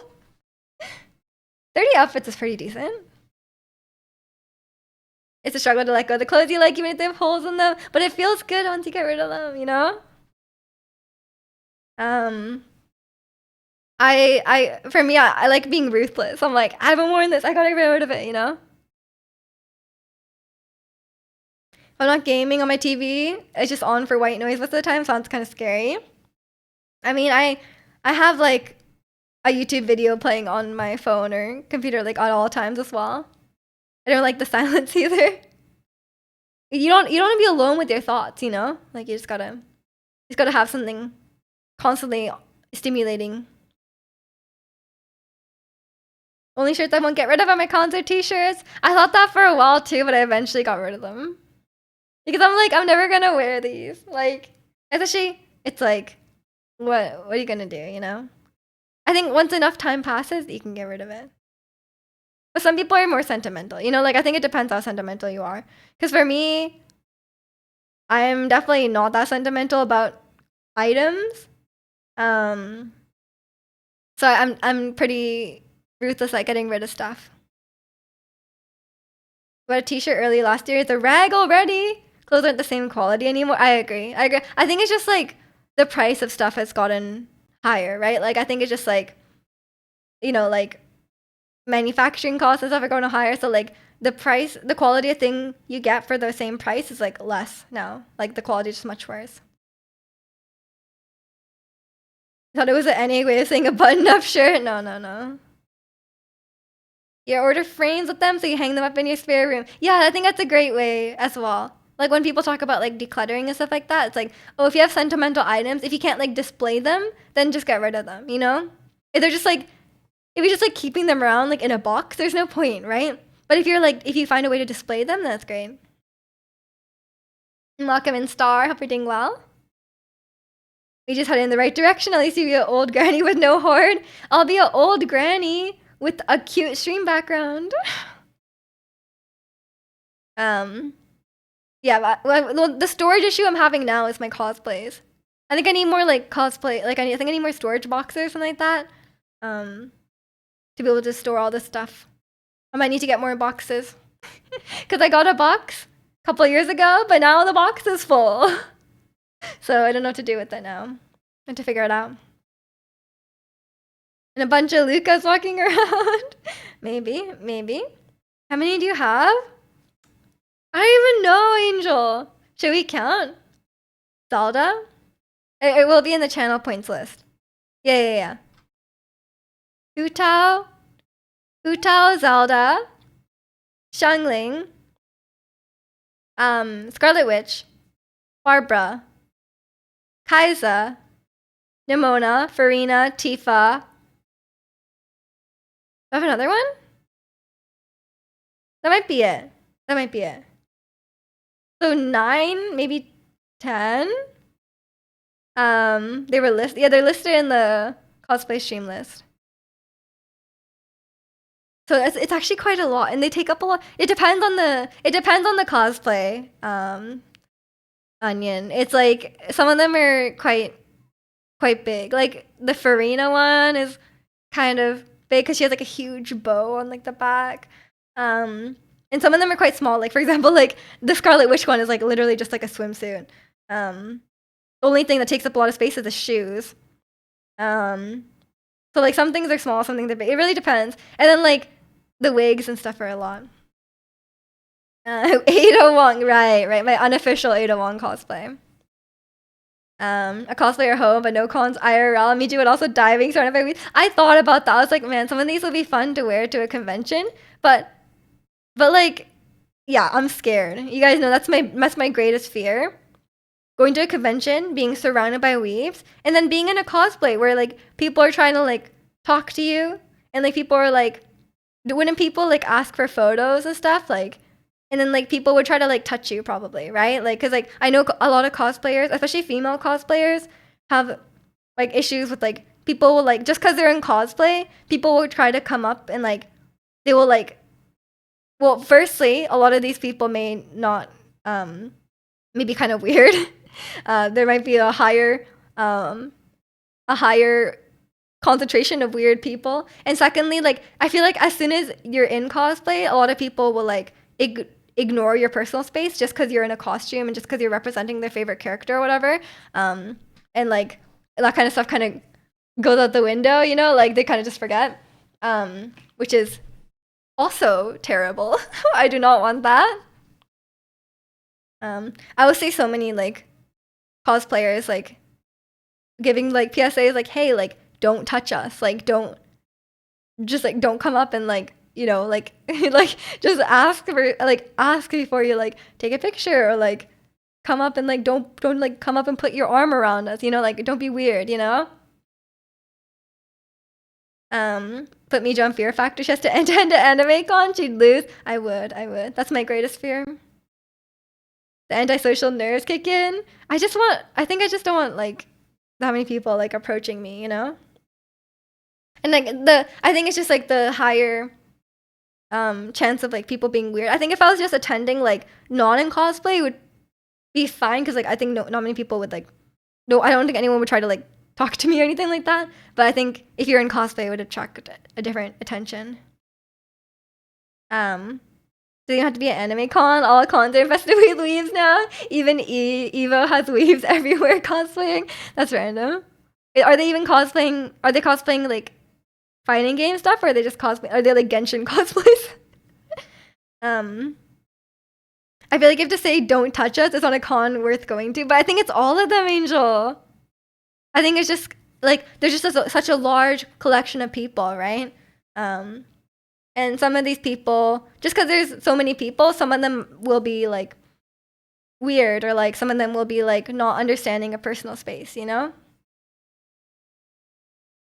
personal space in cosplay doesn't exist. Yeah, exactly. As fun as it would be to like go somewhere in person and like show off the cosplay and stuff like that, I think it would be uncomfortable. And also like spending all day in the cosplay, it'd have to be the right cosplay. Some of them would be quite uncomfortable. Like wearing a wig all day sounds like painful. Just learn judo and you can fight off all the weaves. That's true. That's true. I could just start kicking people. That's fine. I'll just get a cosplay where it's like I'm able to just fight people off.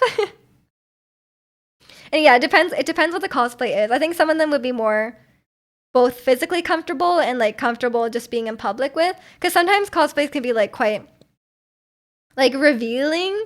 And like some are like fine if I'm just like sitting here, but if you're just like walking around all day, I think like people like, or it would like there's a lot of there's a lot of risk of like something like going wrong with the cosplay, or like having some sort of like wardrobe malfunction, Find a cosplay that allows to hit people. Exactly, important. If you bust out judo, the weaves will be like, ooh, that's a Japanese martial, and then you're out of luck again, and then the weaves will be even stronger, they'll be like, wow. Like, then we get the weird weaves that are like, oh, I love tatami mats and Shinkansen, like, those people. You get those people as well. I've seen people recording dancers in the stage outfits without their permission, shoving the camera in the face, especially before the performance. Yeah, people are, I don't know, I think as soon as they don't see you as like a person, then they get weird. Or like people who might have a very niche interest and they just get maybe too excited, or they don't normally have social interaction, and maybe they're not the most like they're maybe a bit awkward, like stuff like that.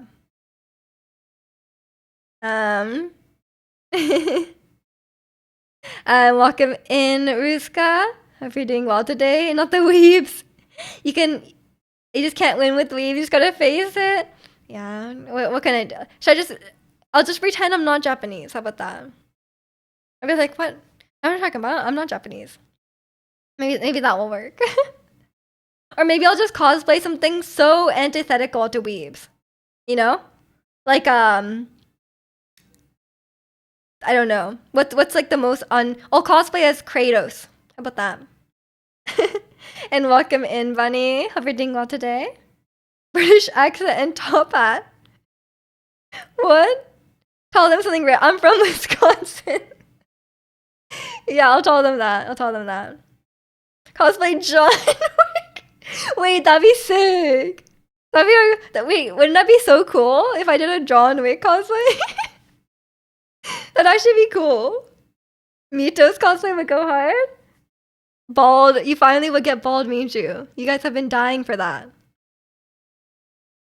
John Wick is the best. Just cares about his dog. True. Should I be John Wick? That would actually be so funny. Maybe I should just do. Maybe I should do something completely random for a cosplay this year, or for Halloween this year. Like something along those lines, you know? Like no Tifa, no like Hu Tao, like it's John Wick.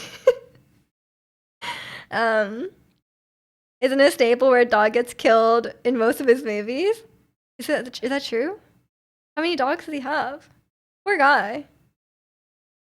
No cute girl, just John. What are you saying? John is not cute. And welcome in Blue Flare. Hope you're doing well today. I was watching Severance and they did this like stop motion animation in the episode last week. And apparently Keanu Reeves was and he was the voice for like there was like an animated building and he was the voice of that. And I was like, what? Random Keanu Reeves cameo. John is a cute girl. He's breathtaking. Exactly. We can't be letting down John like that. I'm doing good, Blue. How are you? Sorry, I thought I already asked that. Perfect cosplay that will let you hit people. That's true. That's true. If I was John Wick, I could punch people. Gonna head out. Gonna meet up with a friend to get ramen. Oh, enjoy. That sounds delicious. Have a great time. I have to head out pretty soon too. I have Pilates. Enjoy. Get a yummy ramen with some egg. I love a good egg ramen. We have to. Maybe I'll just save my next cosplay for Halloween, and then I'll have more.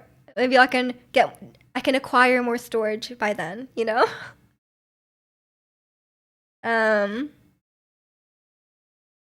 The no weave meetups are so dangerous.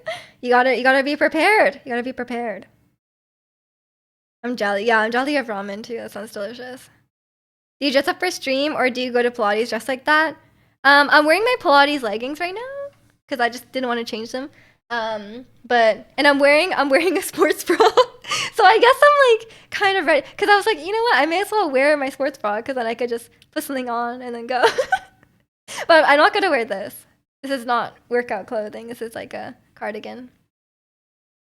But usually I dress up for stream and then I change after stream. But mostly like from the waist down. Mostly from the waist down, I'm like just wearing like leggings or whatever when I stream. Cause like you guys don't see my legs. What's the point? You love dissing on your own community. Fair enough. Fair enough. Pilates is hard. It is. It is. Mostly because of the sweater and boat. Yeah, I'm not gonna wear these. There's not a workout. There's not a workout clothes. You dress up for stream too. You guys know this is a black tie event. All of you watching, you should be wearing like at least a tie. You know. No jeans allowed. No jeans allowed. No sneakers allowed. No sweatpants. The last cosplay that had a shirt that said, "You're looking for Scout Master Kevin." I don't know what that is a reference to. I'm sorry. But yeah, we'll have to figure out a fun thing for Halloween next year. But that's a long ways away. I'm not someone who prepares, but I always get really late for Halloween. I'm like, oh, it's late September. I gotta think of something. Nothing's wrong with working out with bows. I mean, but why? Like, why not just take them out? You watched the new Venom the other day. Big disappointment. It was awful. I haven't even watched the second. How many are there? I only watched the first one. And I thought it was like fine, but I didn't feel very strongly about it. The Deadpool reference. Scout Master Kevin? Deadpool? Which one is Kevin? I've watched Deadpool. Maybe I'm not. Maybe I'm behind the times. 3 now, but Marvel is even more mid now. I'm done. Yeah, I agree. Except for Agatha All Along. Agatha All Along was so good. You might like it. It's witchy. Do you like Aubrey Plaza? Aubrey Plaza's in it. Kevin James. I don't know what that is either, Angel. You guys know I live under a rock. Deadpool 3 was mid too. I didn't feel very strongly about I.M. You notice a big egg in the background? He is here. He is here. Halloween is a long way away, but Valentine's Day is soon. But people like Twitch Valentine's. Why? I don't think I'm streaming on Valentine's Day because it was on a Wednesday last year, I believe. It's probably not on Wednesday again this year. But I think last year I was like planning on doing like I was doing like a Genshin thing for my favorite Genshin character, but I didn't end up doing it. I feel like it's a bit degenerate. But like honestly, good work. Rip chatter. Yeah, I don't think the chatters have anything to do with Valentine's Day. You guys can do your own thing. You like Deadpool? I didn't hate it. But I think it peaked at bye bye bye. I thought the plot was a bit light. Like there were some funny jokes, and don't get me wrong, but I thought the plot was a bit light. And there wasn't a lot like I don't know. There's a lot of just like references and stuff like that, but yeah. There wasn't much going on in the plot. It was mostly just like an excuse to have a bunch of jokes. And some of the jokes are funny, don't get me wrong, but it wasn't my favorite. But Blade and Gambit, I honestly did not know who they were. But maybe that's part of it too. The references went over my head. Because I do not know these people. Because I was like, who are these people? I only knew Laura. I was like, I love Laura, but I don't know the rest of you guys. You ever seen Blade? It came out in 1998? Oh, best thing to come out of 1998? I've never seen it, yeah. I didn't know it was a thing. It's the OG Giga Chad? Not me? I'm pretty sure I'm the OG Giga Chad that came out in 1998. I don't know what you guys are talking about. Ocarina, Blade, and Resident Evil 2. Wow, a lot of things happened in 1998. I can't wait for my Miju Giga Chad emote. I don't know what they're gonna look like, but well, I guess we'll see. Do the Chad face? Isn't the Chad face just having a sharp jawline? Isn't that what it is? I don't think he makes a face. I think he just has the jawline, you know? But yeah, I got some emotes commissioned, and one of them is Giga Chad of me. So I don't know what is gonna happen with that, but I'm excited to see the sketches. It's the jawline for real. Played with the Wesley Snipes. Oh my god, this name sounds really familiar, and I'm pretty sure someone in chat has brought it up before, and I was like, what is that? But I remember I like looked it up or something. The whole aura of Blade is OG edgy, and the fighting choreo is top notch. I like a good fighting choreo. I think they could be really fun. Giga Jawline son or SM Jawline daughter? No, not the SM Jawline angel. It's like the opposite, huh? The SM Jawline. I think the SM Jawline is not born, it's bought. I think it's you just get it shaved off. Yeah. We'll see what happens with Miju Giga Chad. Hopefully they turn out well. Yeah. I haven't seen all these movies, I'm sorry. You guys know I live under a rock. I can't remember what I found out it was. I can't remember what it was now. I found out it was something recently, and I was like, man, I can't believe I didn't know about this, but I literally cannot remember what it is now. You even watched I've seen The Matrix, yeah. I've seen The Matrix like ages ago. Like before I started streaming, I've seen The Matrix. I love Keanu. And I love the girl. What's her name? The girl's cool. But what's the most recent movie I watched? That's a good question. Maybe Wicked? Or probably watched a movie on the way home. I think I watched Midsummer on the way home, but I didn't finish it. Because I felt weird watching the ending on the plane. Because I was like, oh, this is getting weird.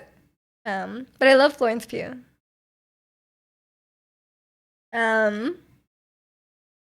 Trinity, right. You know, Keanu's part Chinese, right? Yeah, he looks a little bit Asian. He's like an old Tim Henson. Oh no, poor Tim Henson. Oh, poor Keanu, sorry. Maybe. They have very different vibes, though. I feel like Keanu's very, um, he's like giga masculine, no? And Tim is more like he's very pretty, you know? I do like Keanu. Um, I like old Keanu more than the older iterate. What? You mean like Keanu back in the day? You can't call them both old. I don't know which one that means. Like young Keanu. You can't call young Keanu old Keanu, which is technically old version of him because like back in the day, but it's not old. Confusing. I don't know. I think he looks nice now. I think he looks great I think he looks great these days as well. I don't know. A little bit of gray hair. He doesn't look bad.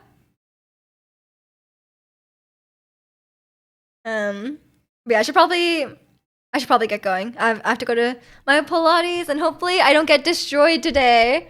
If I come back tomorrow and I'm like all my muscles are sore, then you guys know how it went. But yeah, I should probably get going because I need to eat some food before I go. But yeah, I'll take pictures of Luca, of course. Did you see the video of him in his boots though? He looks so funny. Thank you for the good luck. The core will get destroyed. Yeah, definitely. I'm very weak these days because I took a lot of time off from Pilates, but yeah, we'll get back into it. I'll be streaming again tomorrow at 9 a.m. Pacific as usual. Join the Discord if you haven't already. I'll be posting pictures of my dog in there because I'm going to my mom's house today. See my dog. But yeah. Thank you guys so much for watching today. Hopefully I will see you all tomorrow. Take care, everyone. Bye.